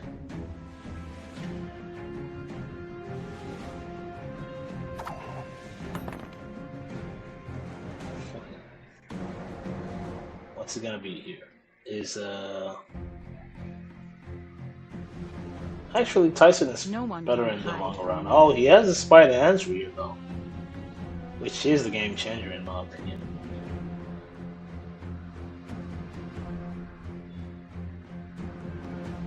This is good.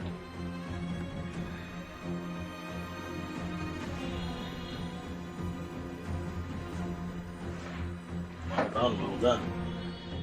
Of course, whatever he chose, he was putting the other card in the bottom of the deck. So, not caring too much here. He'd rather just, you know, do his thing. Tyson here. Yep, that's the right play. And if he passes, he can spy if he wants to. He can tempt him to, you know, keep playing. And when he catches up, when he's a lot of points ahead, he can just spy back. which means he's gonna be able to get control of the card advantage here. The way the game ends last turn. Tyson does, you know, have the 8B, so I wonder how it's gonna go.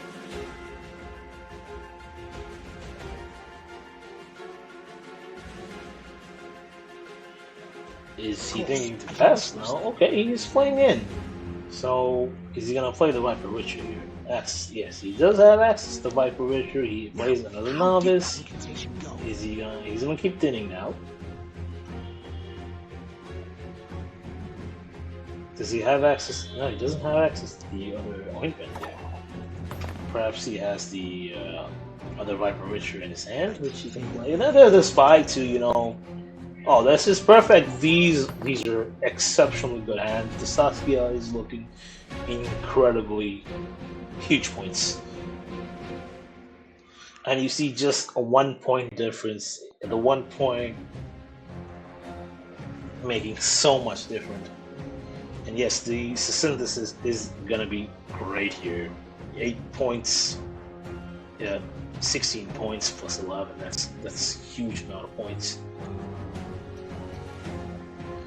Yes, the spy was punished, you know, but you know he felt that he had to be greedy and try to go for a shorter round.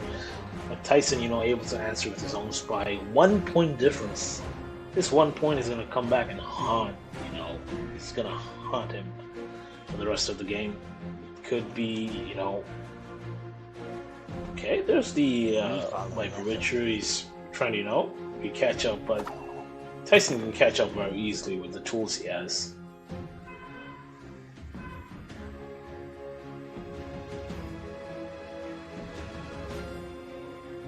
Indeed, this is no mere 1 point.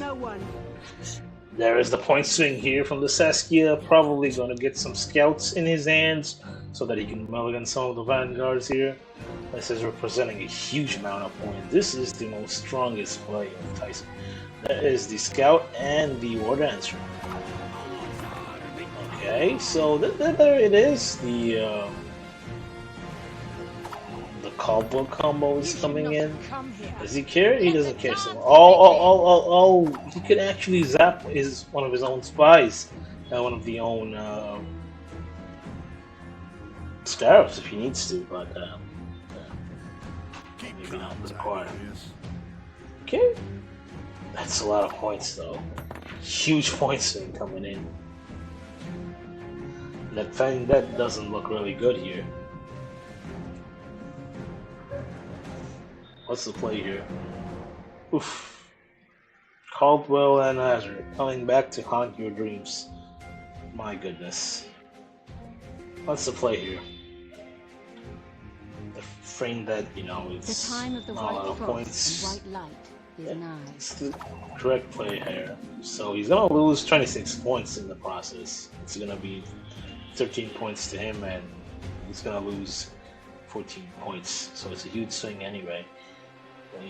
At this point, he just needs to try to, you know, keep the card advantage that he's earned. How can I help?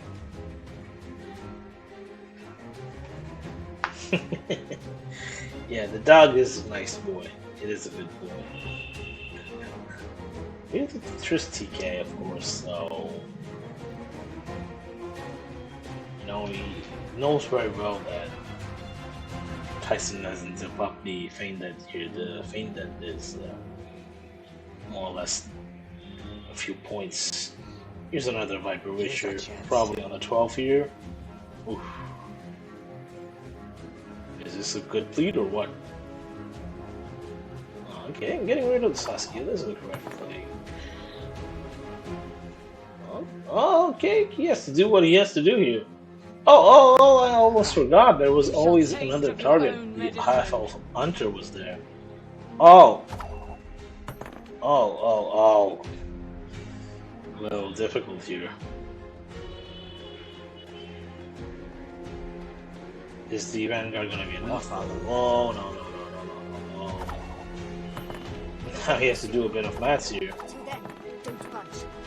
Your tricks will not save you, Dwarf. Okay, so both players Can I have a 1 card round each? Well, let's see what's gonna happen. Uh-oh. Oh my god. Oh. Oh dear god. I am no And yeah, there it is. Onward, sons of Nilfgaard! There it is. Oh, played by Rascal. Now, how did that The Igni coming in to haunt Tyson there. Oof, what a match. Well played by Rascal. Well played indeed. There was so much drama going on in this match. So many emotions going in. I should need to go and check the scores now because I have not been paying attention to the score. Who wants the score?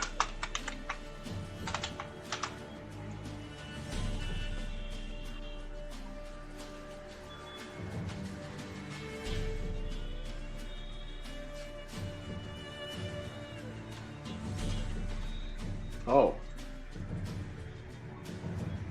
Yeah.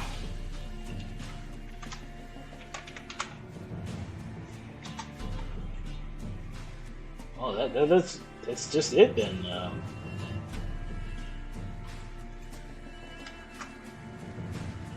Yeah, you guys both played well, but a lot of the match was insane, you know. Skimmi's card won the tournament. Yeah, had won the match. Yes.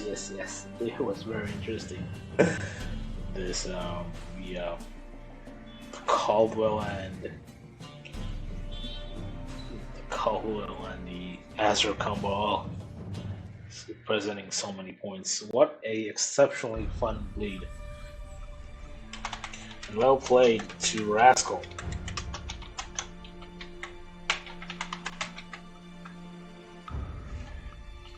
And thank you, Tyke, for your contributions.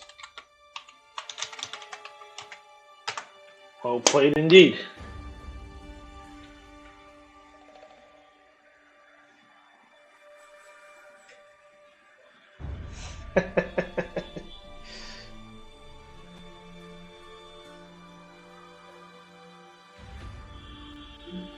Yeah, indeed, they do need to be looked at, these cards. So let's see what the others are up to.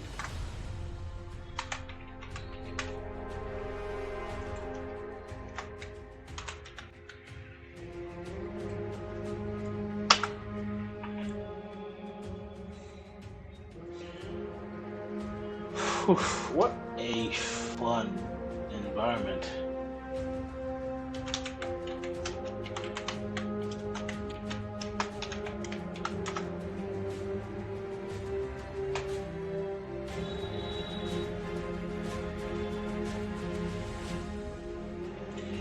I do need to, you know, catch a break, a small break as well, while the others are setting it up. But it was a very interesting tournament so far, and congrats to Rascal. Show must go on, yeah. And the next bout is gonna be as interesting as possible.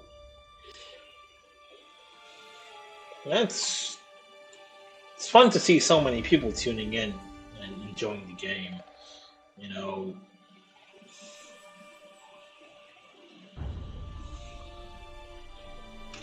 so I invite both of you to stay in chat to continue watching the game.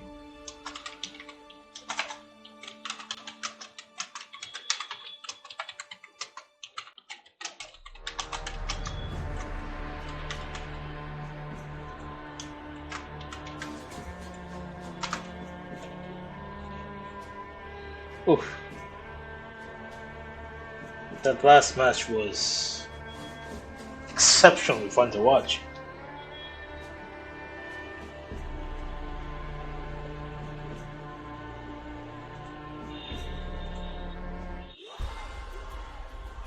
So what a game. What a game. There is another series, yes. It's gonna be our gracious community manager, Phil. He's gonna play Ruby Tooth. So that's another match to watch out for because Phil, he's been undefeated so far in this tournament. And he would not like to change that. Me, personally, I think he needs to get knocked out so that he can cast the finals with me.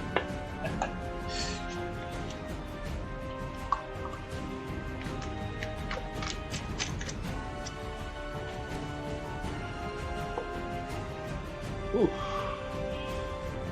Funny match. A match so far.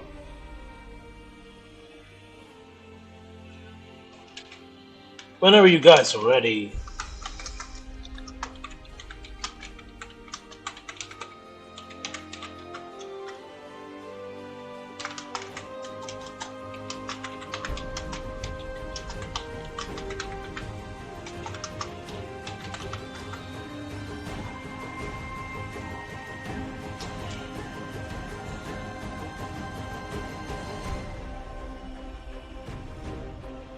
Oof, what a match.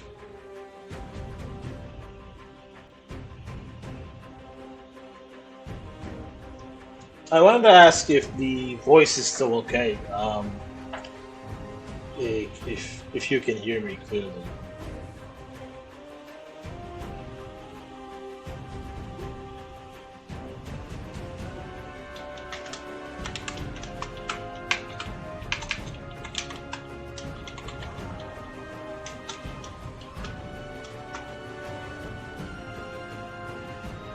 So yeah, we're waiting on the bands.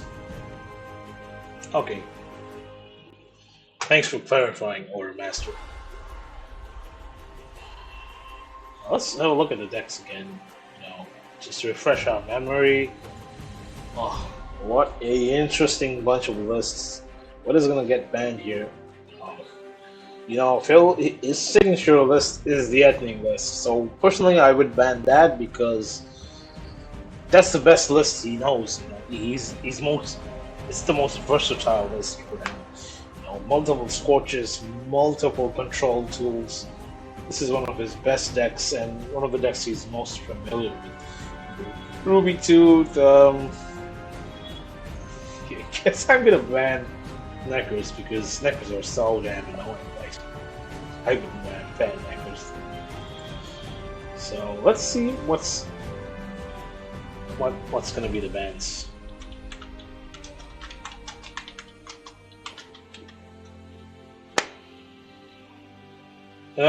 Of course, without questions, you're not gonna stay and watch your opponent is playing, right?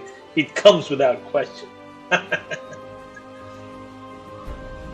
yeah, you should definitely leave the broadcast.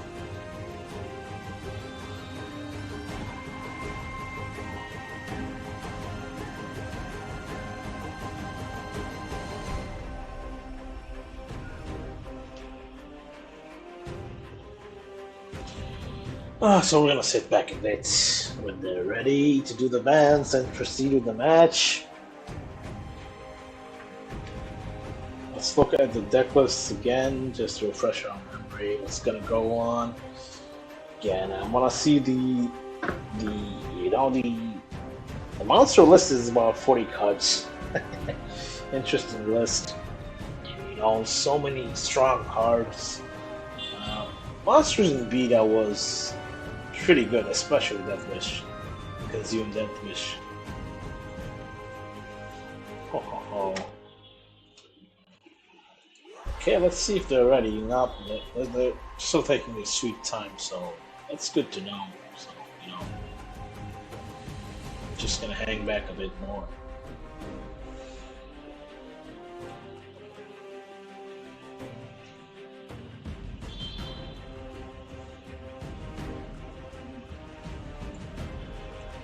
Sure, some interesting cards here.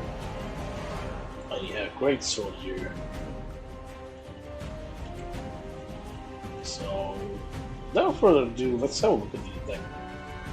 40 cards monster, you have Ethnic Scorch, a lot of control here, you have Ice here, This is similar to the previous list. You also have Roach and Makers in for thinning.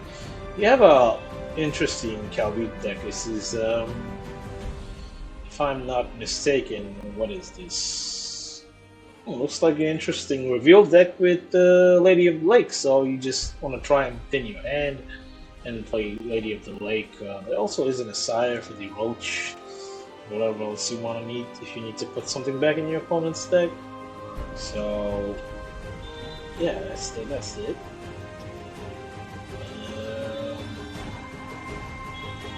If you look at Ruby's deck, you have classic Mecha Consume, which is a really annoying deck.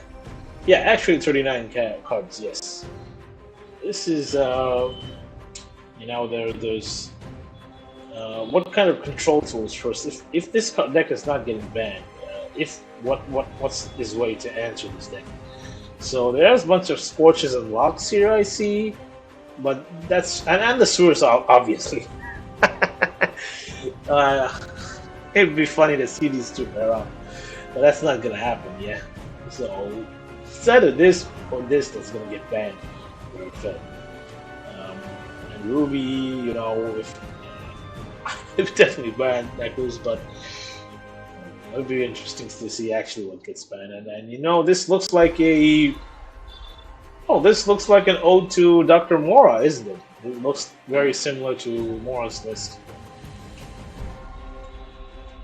Let me check if they're ready up. Okay, so you banned Skelga, opponent banned Nilfgaard. So Sirius is out of question here, and what gets banned for Ruby. So Ruby doesn't get to play around with his Great Sword deck. This looks like so many old lists, you know. These are like the lists from back in Vita. And so Ruby Tooth is not going to be playing Croc and Great list, which plays the classic Great Swords. So we're left with Mora's Alchemy list. This looks similar to Mora's Alchemy list, to be honest. And again, we have another. We have an interesting deck here. Choosing to play Francesca here with hand buff. Guess you wanna be able to find what you're looking for, and there is some. You know, you have the Easy Grim for the Cheruvian. Yep. Is that the only target, or you have also Melina? Interesting. Let's just see if they've gone in. Let me know when you begin. Let me know when you begin. Begin. Just check this quickly. No. Not yet.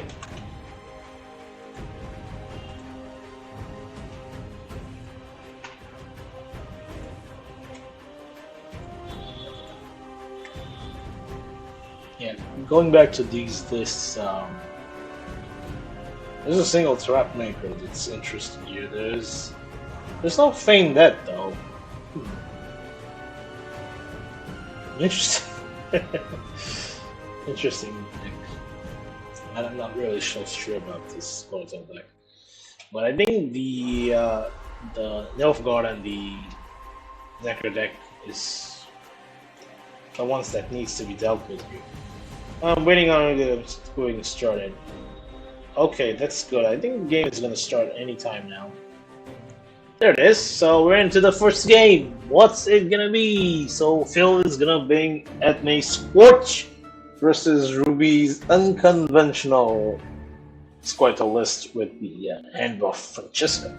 Very interesting. And gives him the extra point there. It's a gentleman's agreement to sell at 7, but Ruby, you know, giving him the extra 1 point. Very interesting. There is a lock there, so the lock is well deserved here, in my opinion. Even though it's not going to represent the 5 damage, if the shields are, even if the Dragoons have shield, it's always going to be more points in the long run. This looks like a very bronze arm or bronze hand, in my opinion. Not a lot of golds.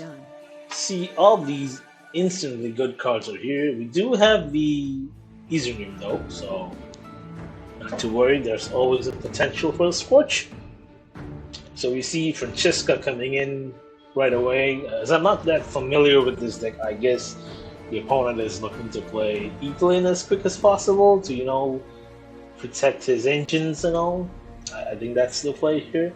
So many protected plays, yes. So Ruby's deck does have protected plays, but you know, Phil, he has ways of dealing 1 damage, so he's not gonna waste a lot of damage here and there. So he has ways to deal with the shields here. But what's the next play here for Phil? I guess Phil, he wants to thin out his Aileron slow and steady, you know, thin out his recruits. Oh, there's a 7 there, so right off the bat, the Fainted has been activated. An interesting choice. I guess he didn't have. Okay, there it is. There's the shield coming in. The protection offered to the Swordmasters and the Dragoons. Hopefully, he's able to draw both of them in his hand and is able to protect them both.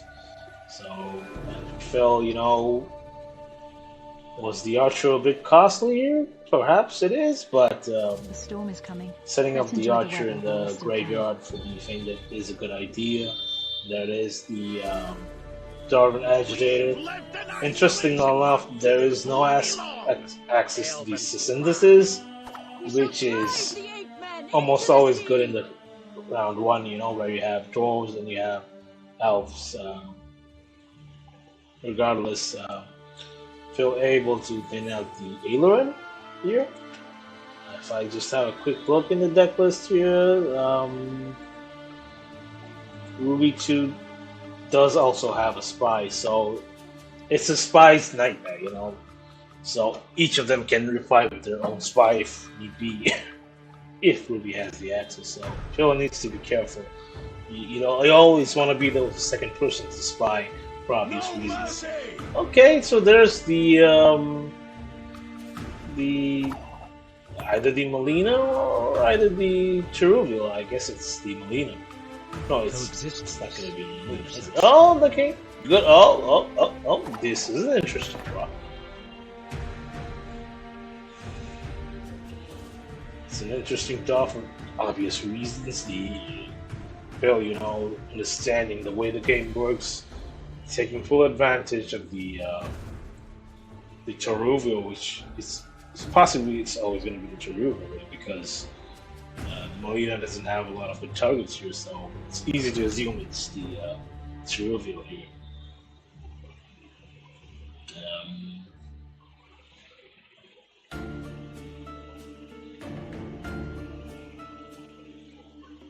What's it going to be now? Interesting turn of events, though. Okay. Is Phil gonna pass or is he gonna flip? So for obvious reasons, Ruby doesn't have the access to this file. He Don't worry about me. wants to lock up the Molina. Interesting. It's not the Cherubial though, so bit of tactics done by Ruby to the Molina was actually the worst one here between Cherubial and Molina, and perhaps was able to fool Phil here. So the Cherubial is still going to be in play. If the Cherubial is in the hands, so the value on the Cherubial is always going to be some kind of a problem because you don't know what's it's going to flip, and you know, oh, there's Cherubial, and that's the thing, you don't know what's the point on the Cherubial. But you know, Phil, he's happy to set up his Scorch, and you know, it is the correct play here. The Cherubial will also bring out the Trapmaker, and also, however, the points of the Cherubial are still not known because whatever points are there, it's hidden on the body, so it's a bit of guessing game here. But you know, Phil has access to 20 points here, and he'll also knock off one of the units to the right of Cherubial, so that's 2 points less too. Yeah, he did take the bait. In fact, it was a well-placed bait. Very smart. And also, Ruby will be able to get out the trap maker when the trigger clips. So that's also additional 3 points to note. Now, Phil has to do some of the maths here. And Phil does have additional 8 points too, though. So that's always in his favor. But he does have this side of the coin. Imagine if Ruby, is is able to play some spies here. If he's able to answer the spy, it potentially blocks off the Scorch, but because of fact, let's take the Scorch here. What's it gonna be? I like the way you Nope. die, human. Far from it, I'm afraid. They'll never Far know from who it. hit them. Oh, that's interesting too. Oh, these are the big hitters. The heavy hitters are coming down. You can see that. Oh, this is gonna be fun to watch. And I feel like he has access to the Feign Death, of course. He has. These are exceptionally good draws. Yeah. Oh, he decides to keep the Scout. Interesting choice. Personally, I would just put the Scout back. I guess you can always play the Agitator with Ivir, but whatever fits the bill here.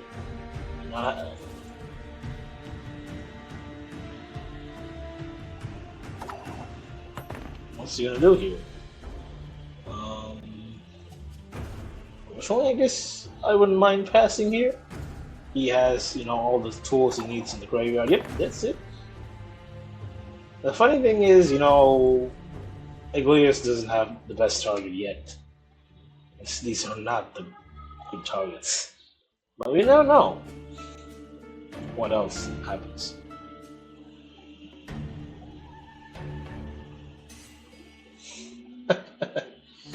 Yeah, these are interesting matchups, yeah. I definitely agree with you on that. The storm is coming. Let's enjoy the weather while we still can. So, bit of thinning by Ruby. Oh, nice bit of hand bump done there. Oh, these are random. Never mind.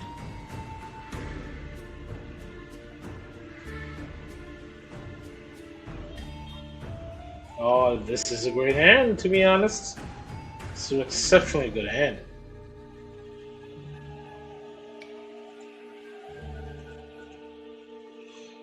Oh, okay, he has access to the case.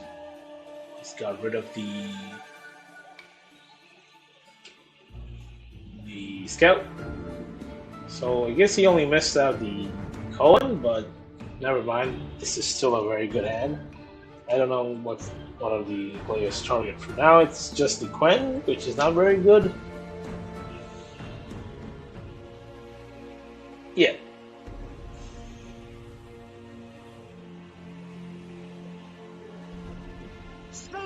Okay, there's the first engine coming in.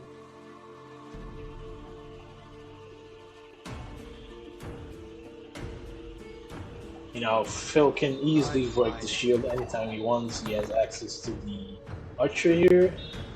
And, the Sacintis, he's going to have a nice bit of value here. Thanks to the way he's able to swarm his board with elves and dwarves. So pretty good in my opinion, I'd say. I know, there is the Scout there though, so the Iglius does have good target actually. Nothing to fear. Yeah, of course I would want to first play out the Barclay so that I don't mess it up.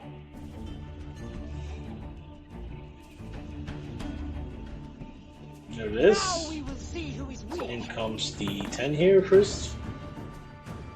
What's gonna be Phil's play here?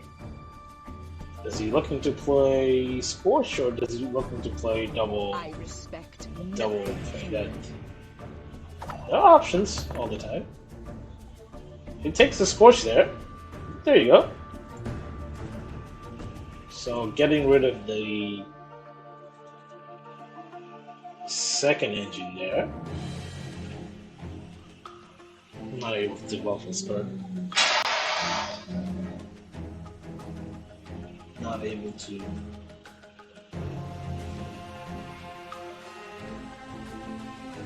Hang on.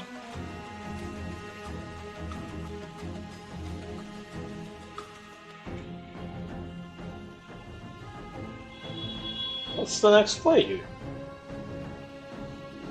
Scout into the remaining Dragoon.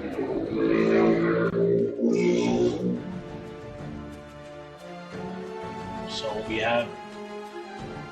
There are ways to deal with the Dragoon actually. No problem with that. The only way to do is to, you know, play out the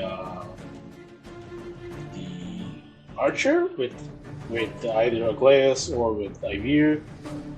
So pretty good so far. He also has access to the Archer, which can do 1 damage. So if you shut down the shield on this, you can always kill it with Synthesis. So there's the Aglaeus into the... What's he gonna play the Aglaeus on? Possibly... Is he gonna take a Scorch here? Scorch does represent 12 points though. Oh, he goes for the Swordmaster coming in. Okay. Sword and arm be one. Nice and good. Pretty good Aglaeus in my opinion. Right, fine. So there comes in the next soldier. And pretty sure that he would like to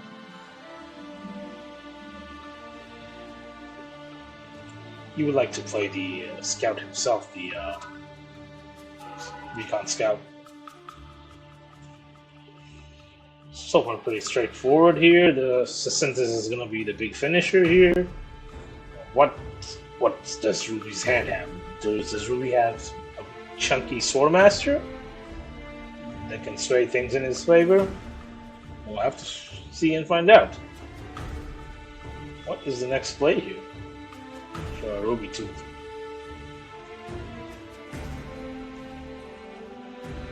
What are we gonna see? Both players, you know, in their first game, but you can see the tension already built in, you know, both taking their sweet time, you know, calculating the plays, doing the maths. This is what we're all about, you know, trying to understand the game and trying to understand how your opponent reacts, trying to stay 2 steps ahead of your opponent. Okay, there's the Aguara though. Interesting choice here. Not opting to wait for the, you know, the elf on the opponent's side. You know, a charm on the elf would have been great. This would have been, I guess this is better, I guess. It would depend.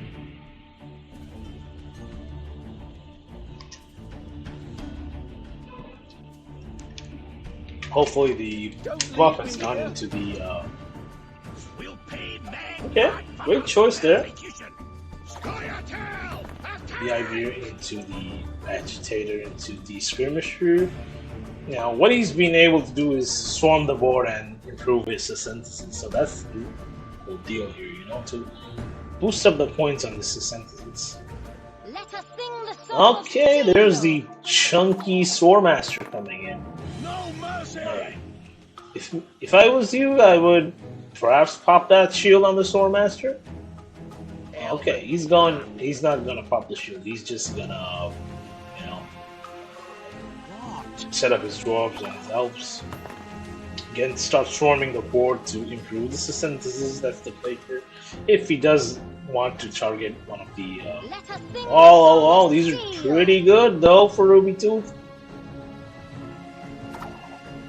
Pretty ahead here. Here's the big mean trend. 62 points here. And there's a brand. What's it gonna be now? He has about 11 points in hand. And then 8 plus. This is game winning, of course. Not yet recovered. Oh, there you go. Well done. Well played by both opponents. It was extremely interesting match, but really good plays. And Phil, controlling the match with his with synthesis, just great amount of points. Each player, right behind the other. And it's pretty beautiful to see.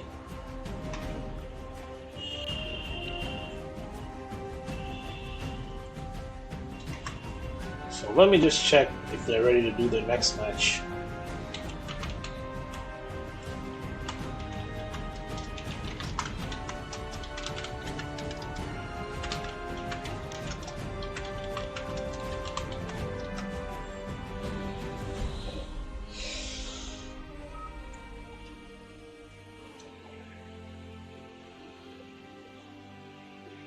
Yeah, he did have a good amount of gold cards there, and even though Ruby, he got lucky with the Sword Masters, with the Aguara, but Phil had the control.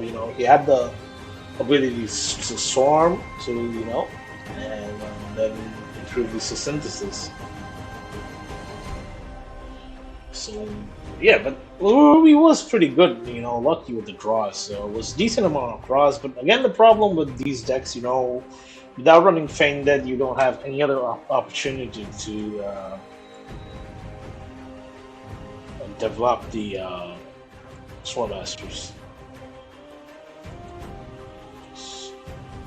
Hang on a second. I will be right back because I have to take a call.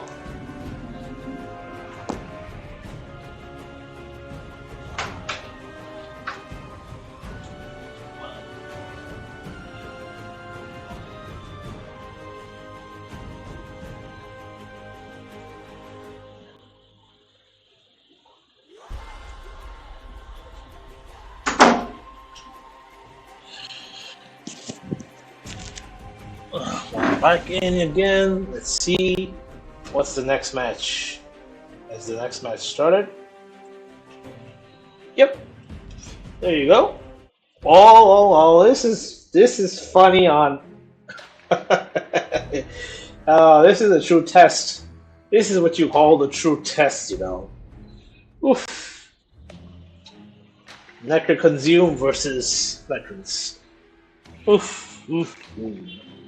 This is one for the record. Indeed, it is a true test. What's it gonna be? So, as you can see, there is no Coral in this list, so he doesn't have chunky control. The only thing he has is he just has points. At this point, he just has to, leave it all on Berna, to carry her, and carry him in a long route. Hammond is good because he can move around the brands. It's good for the brand to move it around. Ideally, you just want to start knocking off Necros, or really don't know what's the play here. Okay, classic way to open. You put the Necro down, develop the Necros by Necro Warriors. You just okay, that was expected. Not gonna lie, that was expected. To try and knock these boys out. Well, they're not that big, but there are many ways to replicate them. That's the problem. This deck is possibly to do it 4 times. There it is, the first replication going in. Now, they're like possibly 2 more copies, and in addition, there's 1 more there too, right? He just wants to knock them off. Yeah, that's what he has to do here. He has to knock off all the Necros while they're so small.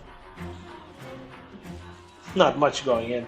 But Ruby, he can develop them. So the next play would be to ideally put the warrior in the graveyard with the brand, so that he can replay it with the Slizzard from and tutor out the warrior from the deck, if I'm not mistaken. There it is, the Brand Warrior consuming the Warrior, the Brand Warrior consuming the Necro Warrior, so it puts it in the grave. So the Necro is still within damage range, so he still needs to find his last hunter. Yeah. So Phil didn't open with his. Okay, so there you go. He just opens with his veterans here now. He knows here that he needs to develop them so that he can take full advantage of this. Ruby's next play is gonna be obviously the Slizzard play, right?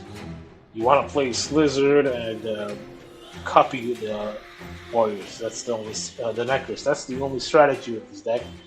And if you're lucky, you'll be able to hit another Warrior with your Summoning Circle, and you do that when your opponent plays a gold card, if I'm not mistaken. So, pretty standard so far. The ideal way, the idea is to put another Warrior in the graveyard so that you can play with the Slizzard. It's just a repeat and nothing very fancy with the deck. It just pretty much autopilots itself, I guess. What you want to do, yeah, is to move the Warrior so that the Necker doesn't go to the graveyard, but there are other ways, obviously, to consume these things. We'll find out in a minute soon. But it's the correct play on Phil's part to...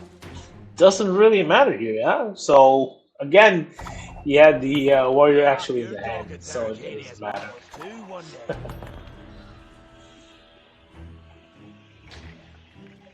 Yeah, there is no Coral in this matchup. Without Coral in round 3, it's very difficult.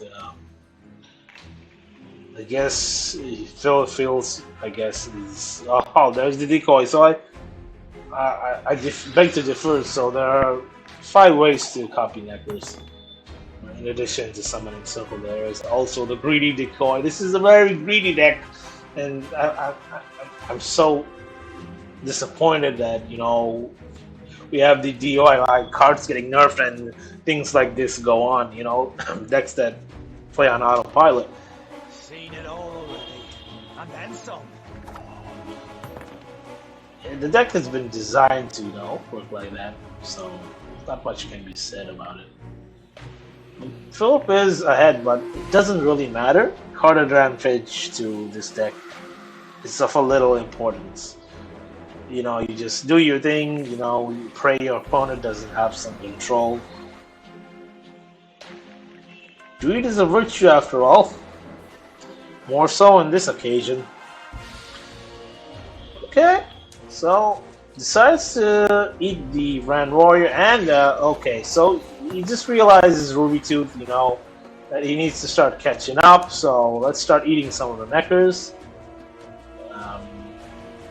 Phil, you know, he's just trying to have a short round of it's the play here, I guess. Oh, nice. He's able to pin out his stuff. A little disappointed that this could have gone on the Necker before, but nevertheless. The Neckers is gonna come out soon, so this is good news. So he doesn't have to worry about mulliganing the Neckers afterwards. So what's a good decoy target in this deck? I guess the Sigrifa for obvious reasons, perhaps the Freya. But Phil is, you know, an excess of 30 points ahead. Also, but Ruby has the 8-point card advantage, so hope for a miracle. Perhaps the decoy on the veteran is the correct play here. It does represent a decent amount of points.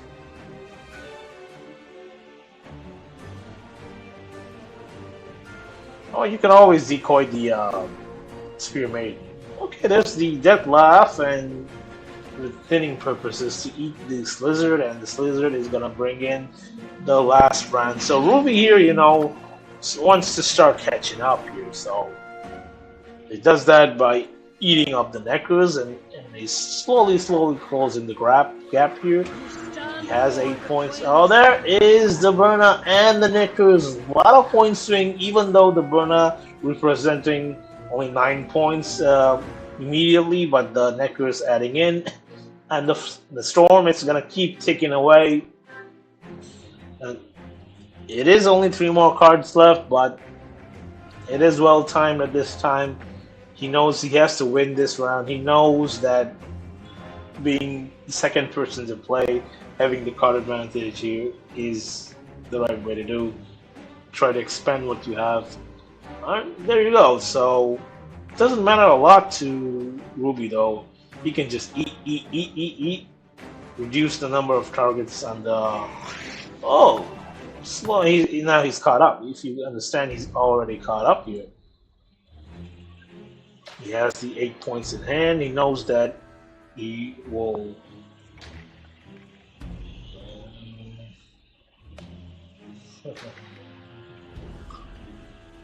Okay, decoy on the. Oh, this is smart. Yeah. Oh no, bit of miscalculation there. He was expecting to kill the Gwent-Off, but it pulled off the consume. Yo. Oh. So yeah, that just happened. So they're fighting for the round here. Now, oh, they're still tied. It's gonna tick for 5 points though, right? Yeah, it's gonna tick for 5 points.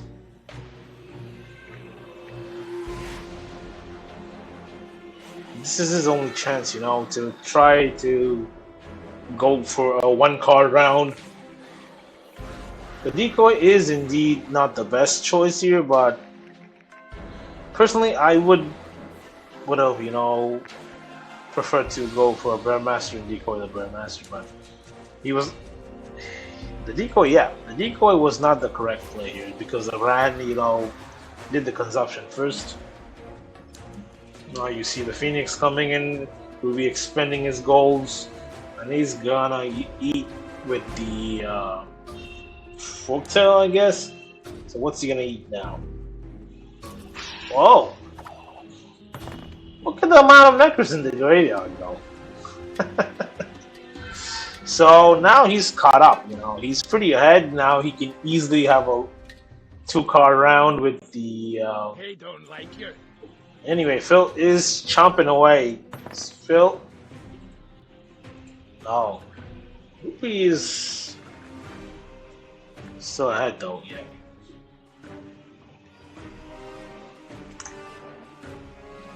Phil understands that he has to have a 1-card round.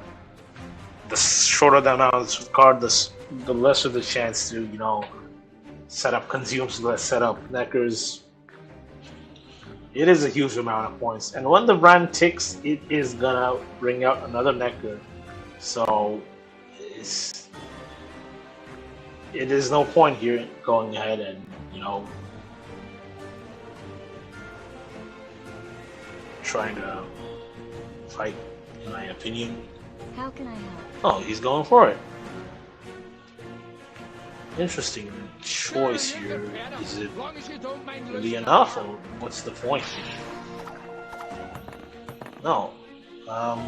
Is that actually all the Neckers, or was that just? I'm not sure what Philip was thinking there.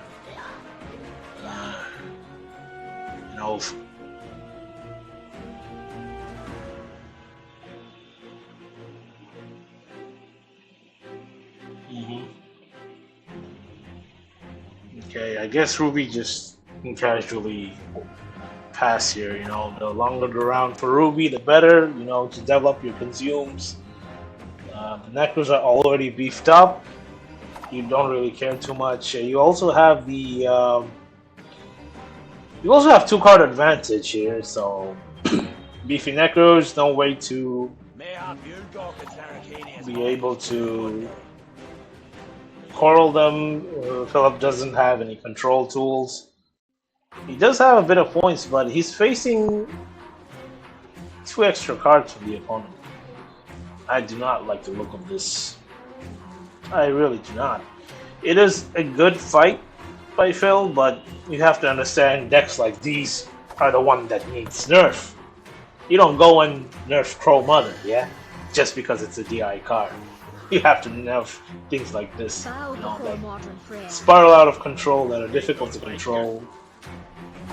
Anyway, there's the Gilas probably into the Brewest. Yep, there you go. So when you consume 2 Neckers, 2 more are gonna come out. That's all they have in the deck, but it does represent enough points to win this match.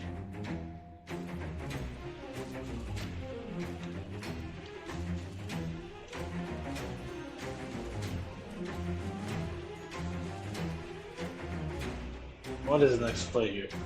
What do you need? Well, I guess he just wants to play one of the 2s, I guess. Yep, 2 and into the remaining Bear Master. Just muster up enough points. But okay, so let's see the consume. How is it? Is it going to be enough in 1 card? Or does he play 1 more card? As you can see, he does this with 2 cards left in hand. Oh boy. Oh boy. Ah, disgusting, isn't it? Oh, I guess this is still one of the best decks back in the day. Well, the bright side is Neckers are out.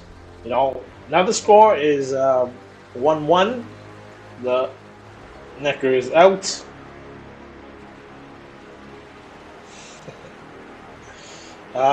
The deck that Philip banned was just a second.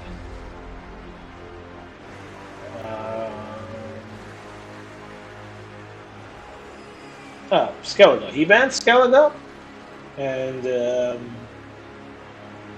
Ruby banned Nilfgaard, if I'm not mistaken.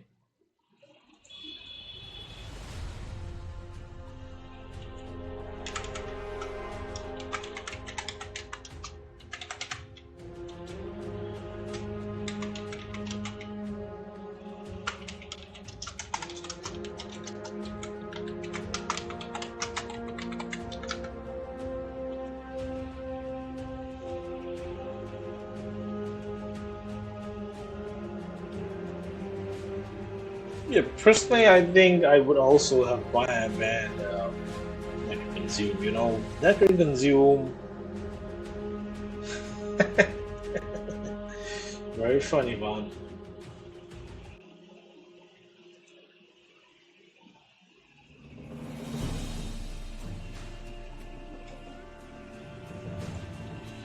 Oof.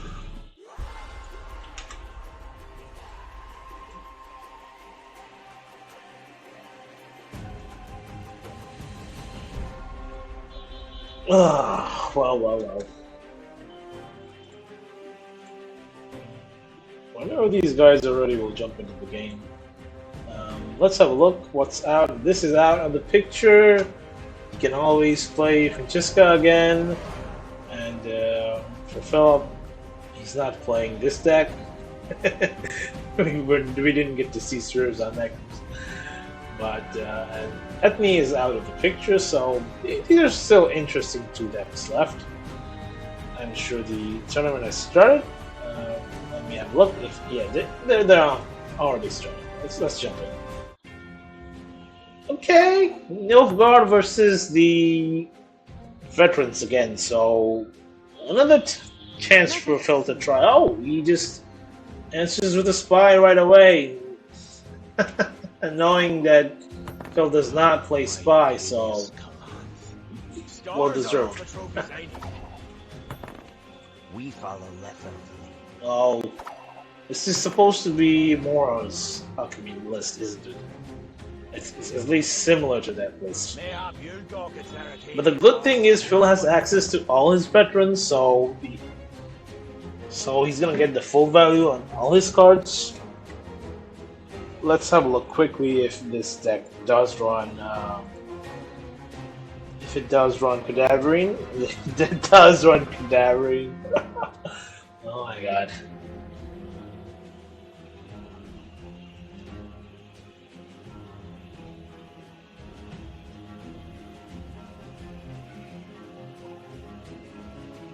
Let's see.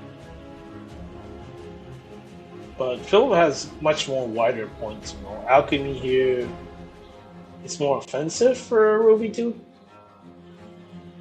What's his play? What's the runestone gonna give him? Oh, he's got a choice of 3 cards. Obviously, not the best one, I guess. This is sad. Not the best runestone. Stars are all the trophies I need. Now there you go, the triumvirate. You get to see them. One of the veterans, each on one row, you know, providing for their clan. Now they've strengthened all the veterans up. Perfect to see. You love to see it, don't you? Now I think clearly he just, you know. Okay, there's a novice and on the ale, so pretty good. I guess you wanna put the Bear Master on the one so that you can, you know, just send it to the grave. Not bad for Runestone? Yeah, it is. At least gonna kill a 4-point card here, right? Yep, that's the correct play. Putting the Bear Master in the grave also means you can fish and play the Freya out with the 6 or the Scout, whatever you need to do, if you need the points. So not very bad, you know. The opponent obviously didn't know this. But... Oh, okay. There you go. Right away. The Bear Master is out of the picture, and so is the Cantorella.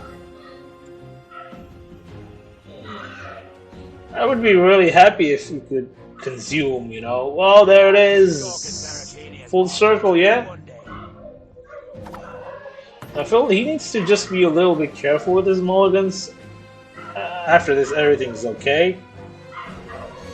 So, I would really be happy if, you know, you could use the death laugh to eat the dirty. But you can't do that, can you?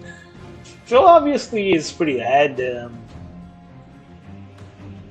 He doesn't really care so much for points. Ideally, you know, I would even not mind decoying the veteran if I'm pretty ahead. Oh, we'll see.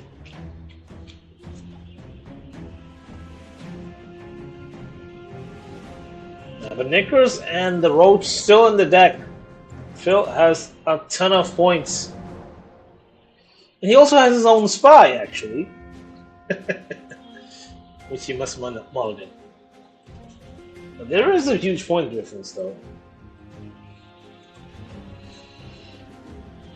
Okay, here's the Viper on the 11. And instantly, that gap is, you know, closed. You see, it's a tie actually, but still, the gap, you know, is short enough. I guess you would want to play the Maiden here on one of the Bear Witchers, if I'm not mistaken.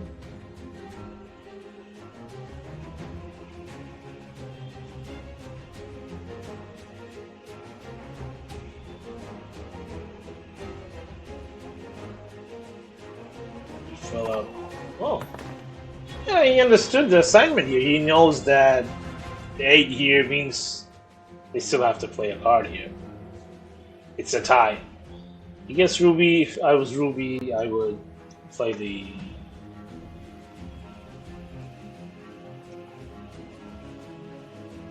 Yep.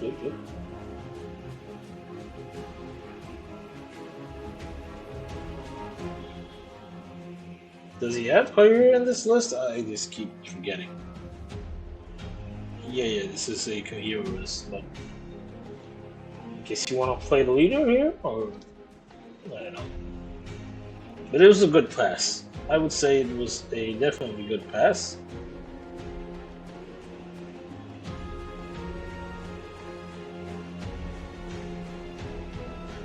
I forgive you. This time. As usual, he wants to put the Calvert in the graveyard for here, so that was a right play here. So the spy not doing much well for Ruby 2 tier. He still You see, he's still one card behind. What was the original case? So Phil, understanding when to pass. What was the correct pass here? Well done, well played.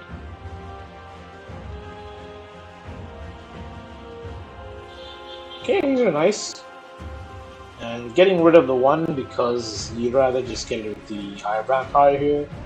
So be very careful. He doesn't want to draw his. Oh, these are lucky, Not still being, the roach and the knickers still in the deck. Pretty good, I would say. Amazing.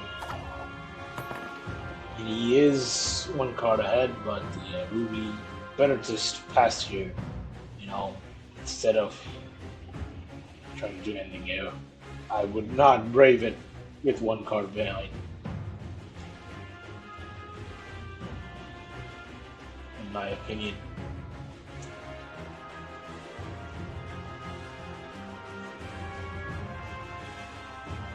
He definitely has good gold power. He has these 2 still in the deck. They represent 8 points here. Very nice place. Phil is in a fairly good place here. The only thing I would bother for is, I don't know, even the Cadaverine Valley is like that. Oh, deciding to bleed here. Is this a correct course of action? I have no idea, but... Okay, so his plan is to get out the Bearmasters, I guess. Is that the play here? Yes. Correct. That is so far the correct play here. The Bearmaster means the Freya is dead because there are no other soldiers in the deck, the graveyard. So, interesting. So deciding to set up the veteran here for improving the value here. Look at these juicy cards. Everything is beefed up. It's also a good opportunity for Ruby to pass, I think. I would personally pass here. Because Phil, he's gonna just get more and more stronger. The moment he plays his gold, I do agree, Vets here is much more stronger. So the moment he plays any of the gold, he's gonna get the roach out. He's gonna get the additional point out. Ruby, has to be careful. He shouldn't poke the beast. Once the point difference becomes very hard, it will become impossible to recover your card. I think this is a great point to pass here. I think I would pass here. I would definitely pass. Also, it does deny the decoy on the veteran, on the Sidrifa. I guess he just plays another veteran with decoy. I would do that, I guess, if Ruby were to pass.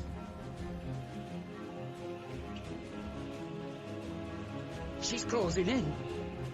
Oh, nice. It's a great card. Stegabor, doing the dirty deed here. Giving Phil the 1-point roach, which he did not then before. Imagine hitting one of these, but you hit one of the cards you don't want to hit. And I guess he's just gonna play one more veteran, I guess. Beef them all up. Juice them up. Look at the juice coming in. Look at the beef on these things. Even the bronzes are so strong. Of course, as you wish, Mister. Oh, and Ruby, you see, he hit the Vikawaro Novice with the Stegabor, just as intended for how the Stegabor should work in this deck. Decent enough points. Phil has to understand that he needs to, try to make up the gap here, which I'm sure he can here because we have the Knickers going to come in very soon. What I would like to do is try to set up the, what I want to do is set up the, oh, there you go, catch up now. He is 1 card ahead, just like that. Look at the strength the veterans are delivering here. Veterans, representing so many points spread across the deck. So many points. There you go, just like that, he's up a card. which means he also still has Knickers coming in, so he has the additional point here. Well played indeed. So he's gonna... Okay, there's the Golden Forts. What Ruby has to do is, try to have a short round where he can play Kahir and jam a lot of points here. But, Phil he has a disgusting amount of points, even on his bronzes. That was nothing. What Ruby is looking for is to find a chance just to stay ahead. Phil, he has a lot of points here and there. We'll see. Let's have a look. Any of these cards have a lot of juice on them. There's the other Bear Master. Is it enough? No. This is actually a good chance for him to pass. And here he has to commit one of his goals. Because the way the roach is.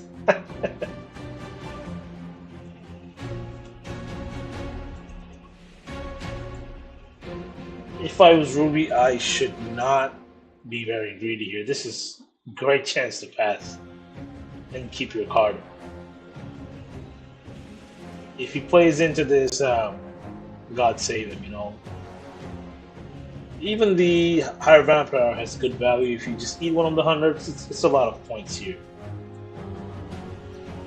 You can do a lot of things. You can eat the 100, you could just play Trish first to get one of the 12s out and then play around the 2.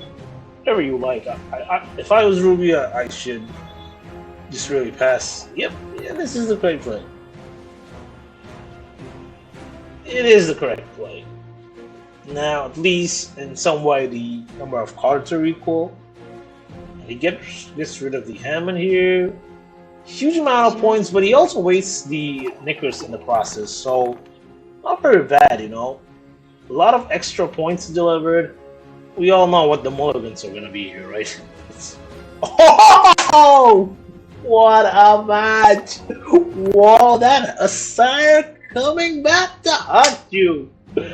This is an exceptional thing to watch. Oh my god! What a combination, a tandem of chaos! This is what Gwent is all about. No Guardians, always up to no good. Oof. Oh my god. I guess it's easy to play the 1-point Roach now. It's a straightforward play here, right? Oh my god. Ruby 2, that Asire coming in hot as ever.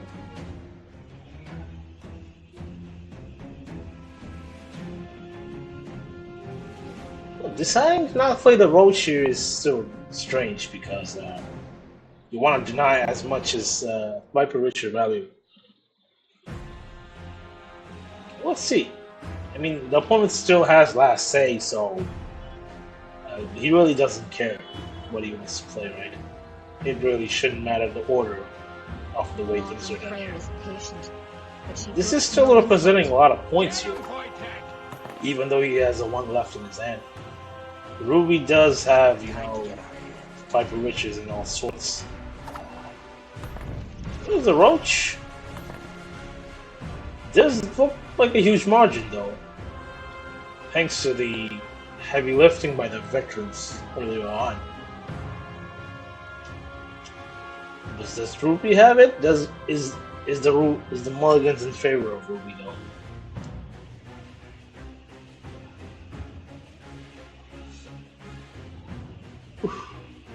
This is a tense game. Very interesting game so far.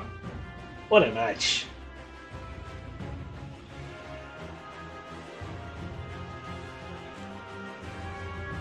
What's Ruby gonna do next? Oh! Okay.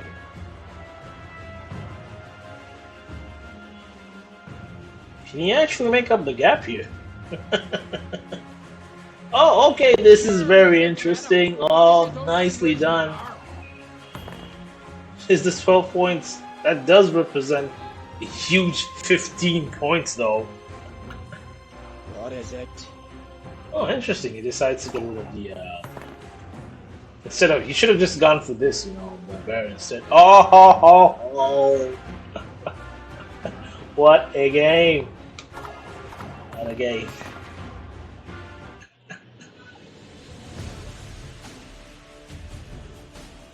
Whew.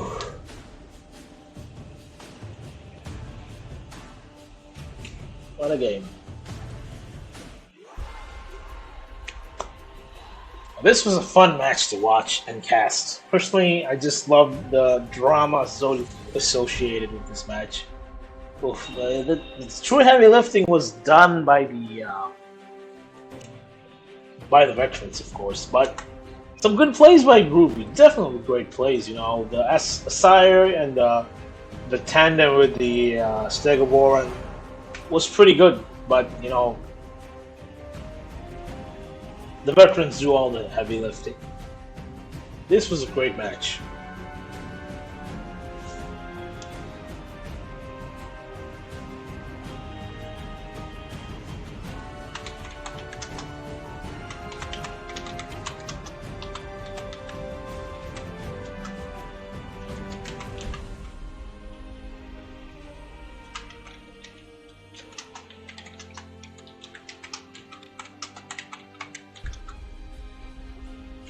What's the score? Can somebody tell me the score because I have not been keeping track. 2-1, yeah. Yep. Let's go into the final match. Not yet, not yet. We're just gonna wait a bit. The moment we see playing in the casual, you know, we start.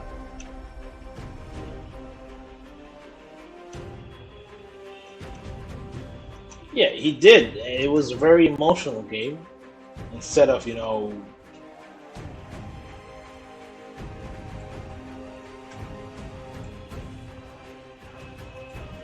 being a very technical matchup, it was a very emotional game. And befitting of a quarterfinal, in my opinion. Very interesting turn of events, indeed.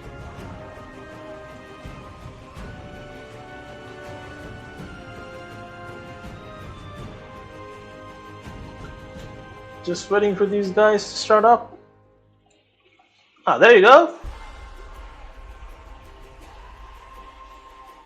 Now it's gonna be monsters versus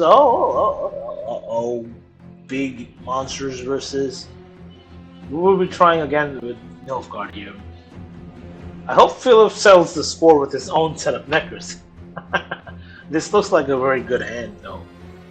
And you might want to delay playing the brands because of the way the Vipers work. Ah, interesting. No access to Slizzards here. Interesting enough. Also, no way to thin out the drones, but there is potential to thin out the harpies. I'm happy because of that. So Ruby again trying with his Mora's Alchemy deck.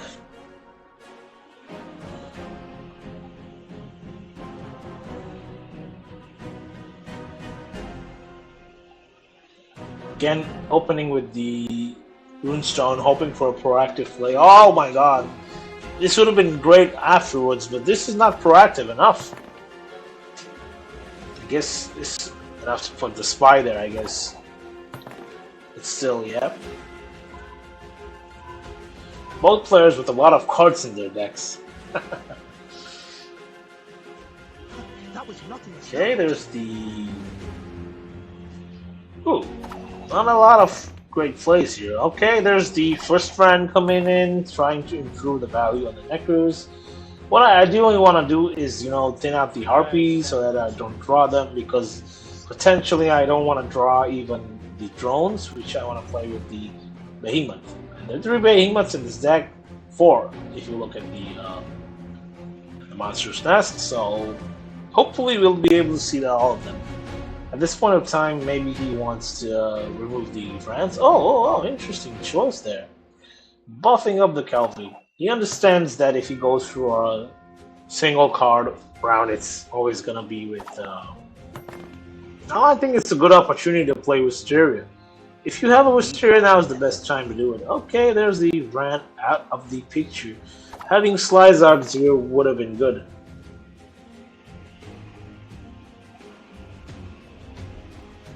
An interesting choice, nonetheless.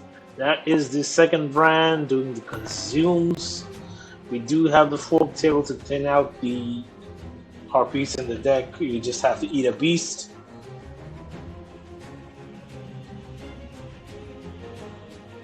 Oh, there's the Wisteria. Oh, in my opinion, a little late, but it was also important to kill the Ran. There's the Endriga eggs. These are some of the most dangerous cards in the game, my friend. Oh, enough. A Viper Witch is coming down, raining hailstorm on these Ran warriors. Knowing very well that the Rans are the engines to develop the Neckers, this is the correct play so far. And Ruby lucky enough to have both Vipers in the hand. And there it is, the leader coming in. The objective behind is to thin. Oh, not the most luckiest placement, but anyway, but that one will actually thin out the Harpy if I'm not mistaken, as the turn is gonna be on Philip's side. So not very bad. It's not 1 point actually, it's minus. He's gonna get. He's actually just gonna get the beast out as well because. Yeah, that's the way the frost is gonna work. It's gonna tick away first. If I was Philip, I would try to. I guess I would just try to play the Harpy here or the Warrior for some points. He is having a 4-point Harpy coming in, and it's on a random row, so he might actually miss the frost. So.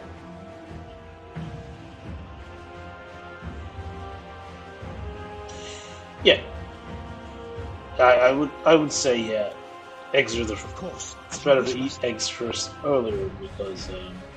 Oh, little late I think. You'd want to wait on the Wisteria, to be honest. They are great targets for the 5-point bugs. Let's see. So oh, there it is. Amazing. The frost, helping do a bit of thinning there, as I was expecting it.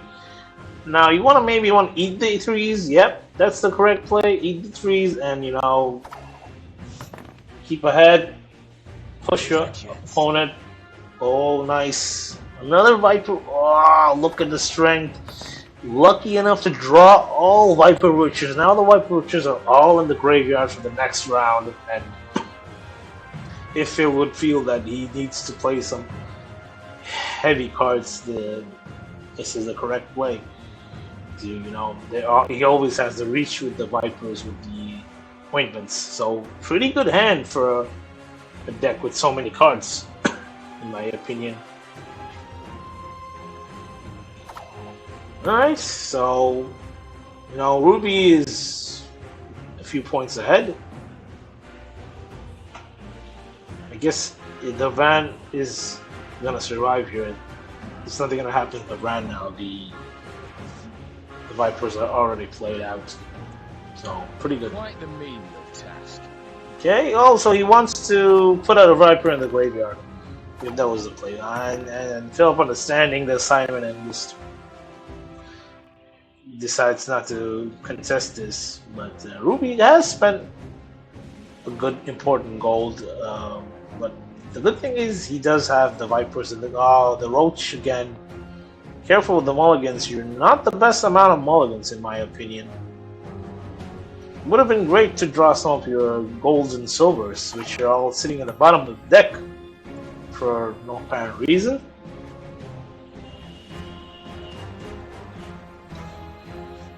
Oh wow. No one can hide from Oh my god.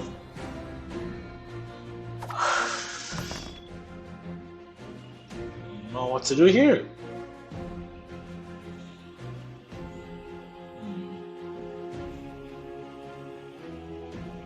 Okay. It's the standard play here. Nothing too fancy.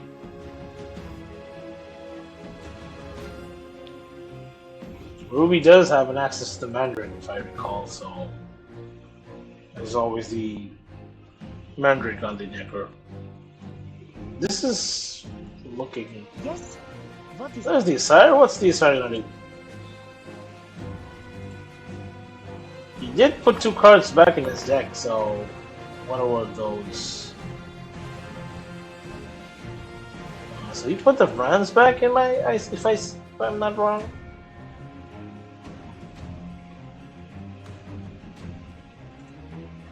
And then he puts 1 more Vran back into the deck.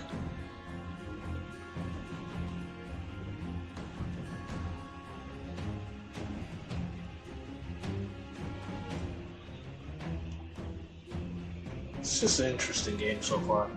Again, the Viper Witcher is going to represent a lot of points here. 5 plus 13, that is 18 point swing up. And then on top of that, he has the Novice too, so that's 2 more extra points. 2 more extra points, isn't it? As you wish, master. Thinning the deck as much as possible. Did he hit the last ointment though? No. Oh, that was a bit greedy, you know. But it is what it is. Having access to the last ointment would have been a huge amount of point swing. But the idea is to try and thin your deck to get rid of all these specials. What is the next play here? You might have an ointment in the end, to be honest. But Philip has to be very careful here. I guess you just want to play the Ran out. Then hope that he doesn't have the control to deal with the Vran. Or it doesn't matter yet. The Vran has a 2-point counter. Let's see what's the right play here. Ruby now fishing with Triss, maybe lucky enough to find the ointment. No, okay, he goes for recon. Perhaps the idea is to just try and thin the deck. What's the next play here? Looking to fish for ways to play the Viper from the graveyard. He has a Novice. If he hits the ointment here, it's... No, okay, he doesn't hit the ointment, but he's still able to keep up. Now, Philip, he just wants to... Yeah, that's the correct play so far. Depending on how the opponent reacts. Now, the Vran is not going to eat the Necro. I'm not sure if it will eat it. Now, let's see. If he gets no, it won't. He's gonna play the Necro as the last card, so it is not gonna eat. Oh! It is enough points, but there is 1 Necro gone, so he has only 1 card to play, and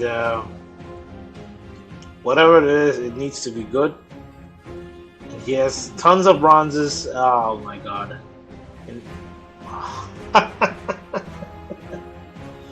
Oh yes. This is not quite what he was looking for. And given the fact that Phil is going to be the first person to go ahead,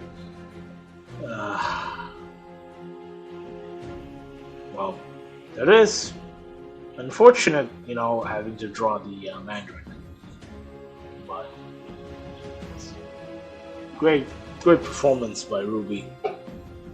This was, you know, bringing the score to 2-2.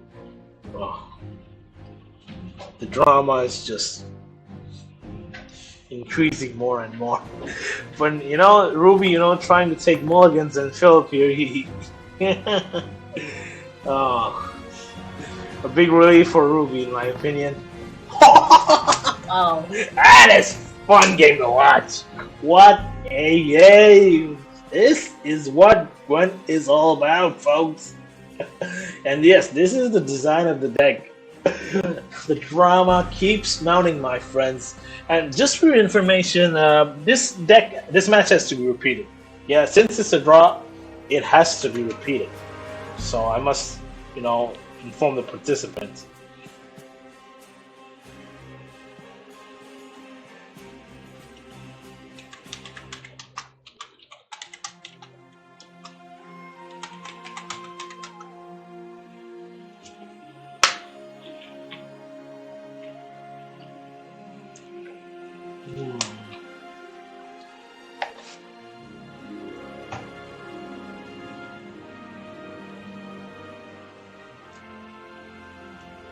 Um, if you don't have time, oh well. If the opponent agrees, well, that's it. If it is instant death, it is Philip. Philip City. All right, all right. But it was a great set of games, and so the way things have turned out, so we have to offer the victory to to Philip. Thanks to Ruby's girlfriend, saving the day for Philip. Um,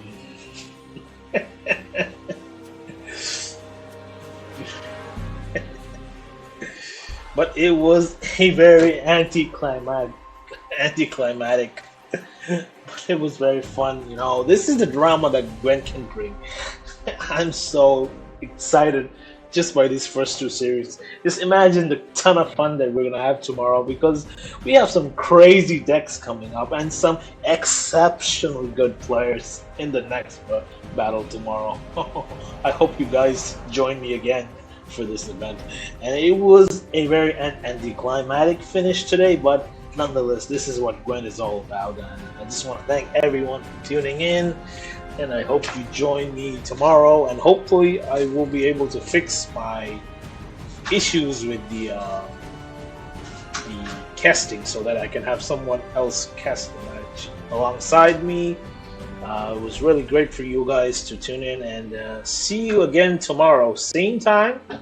We'll meet again, and we will have another great round of Gwent. Thank you so much. See you around.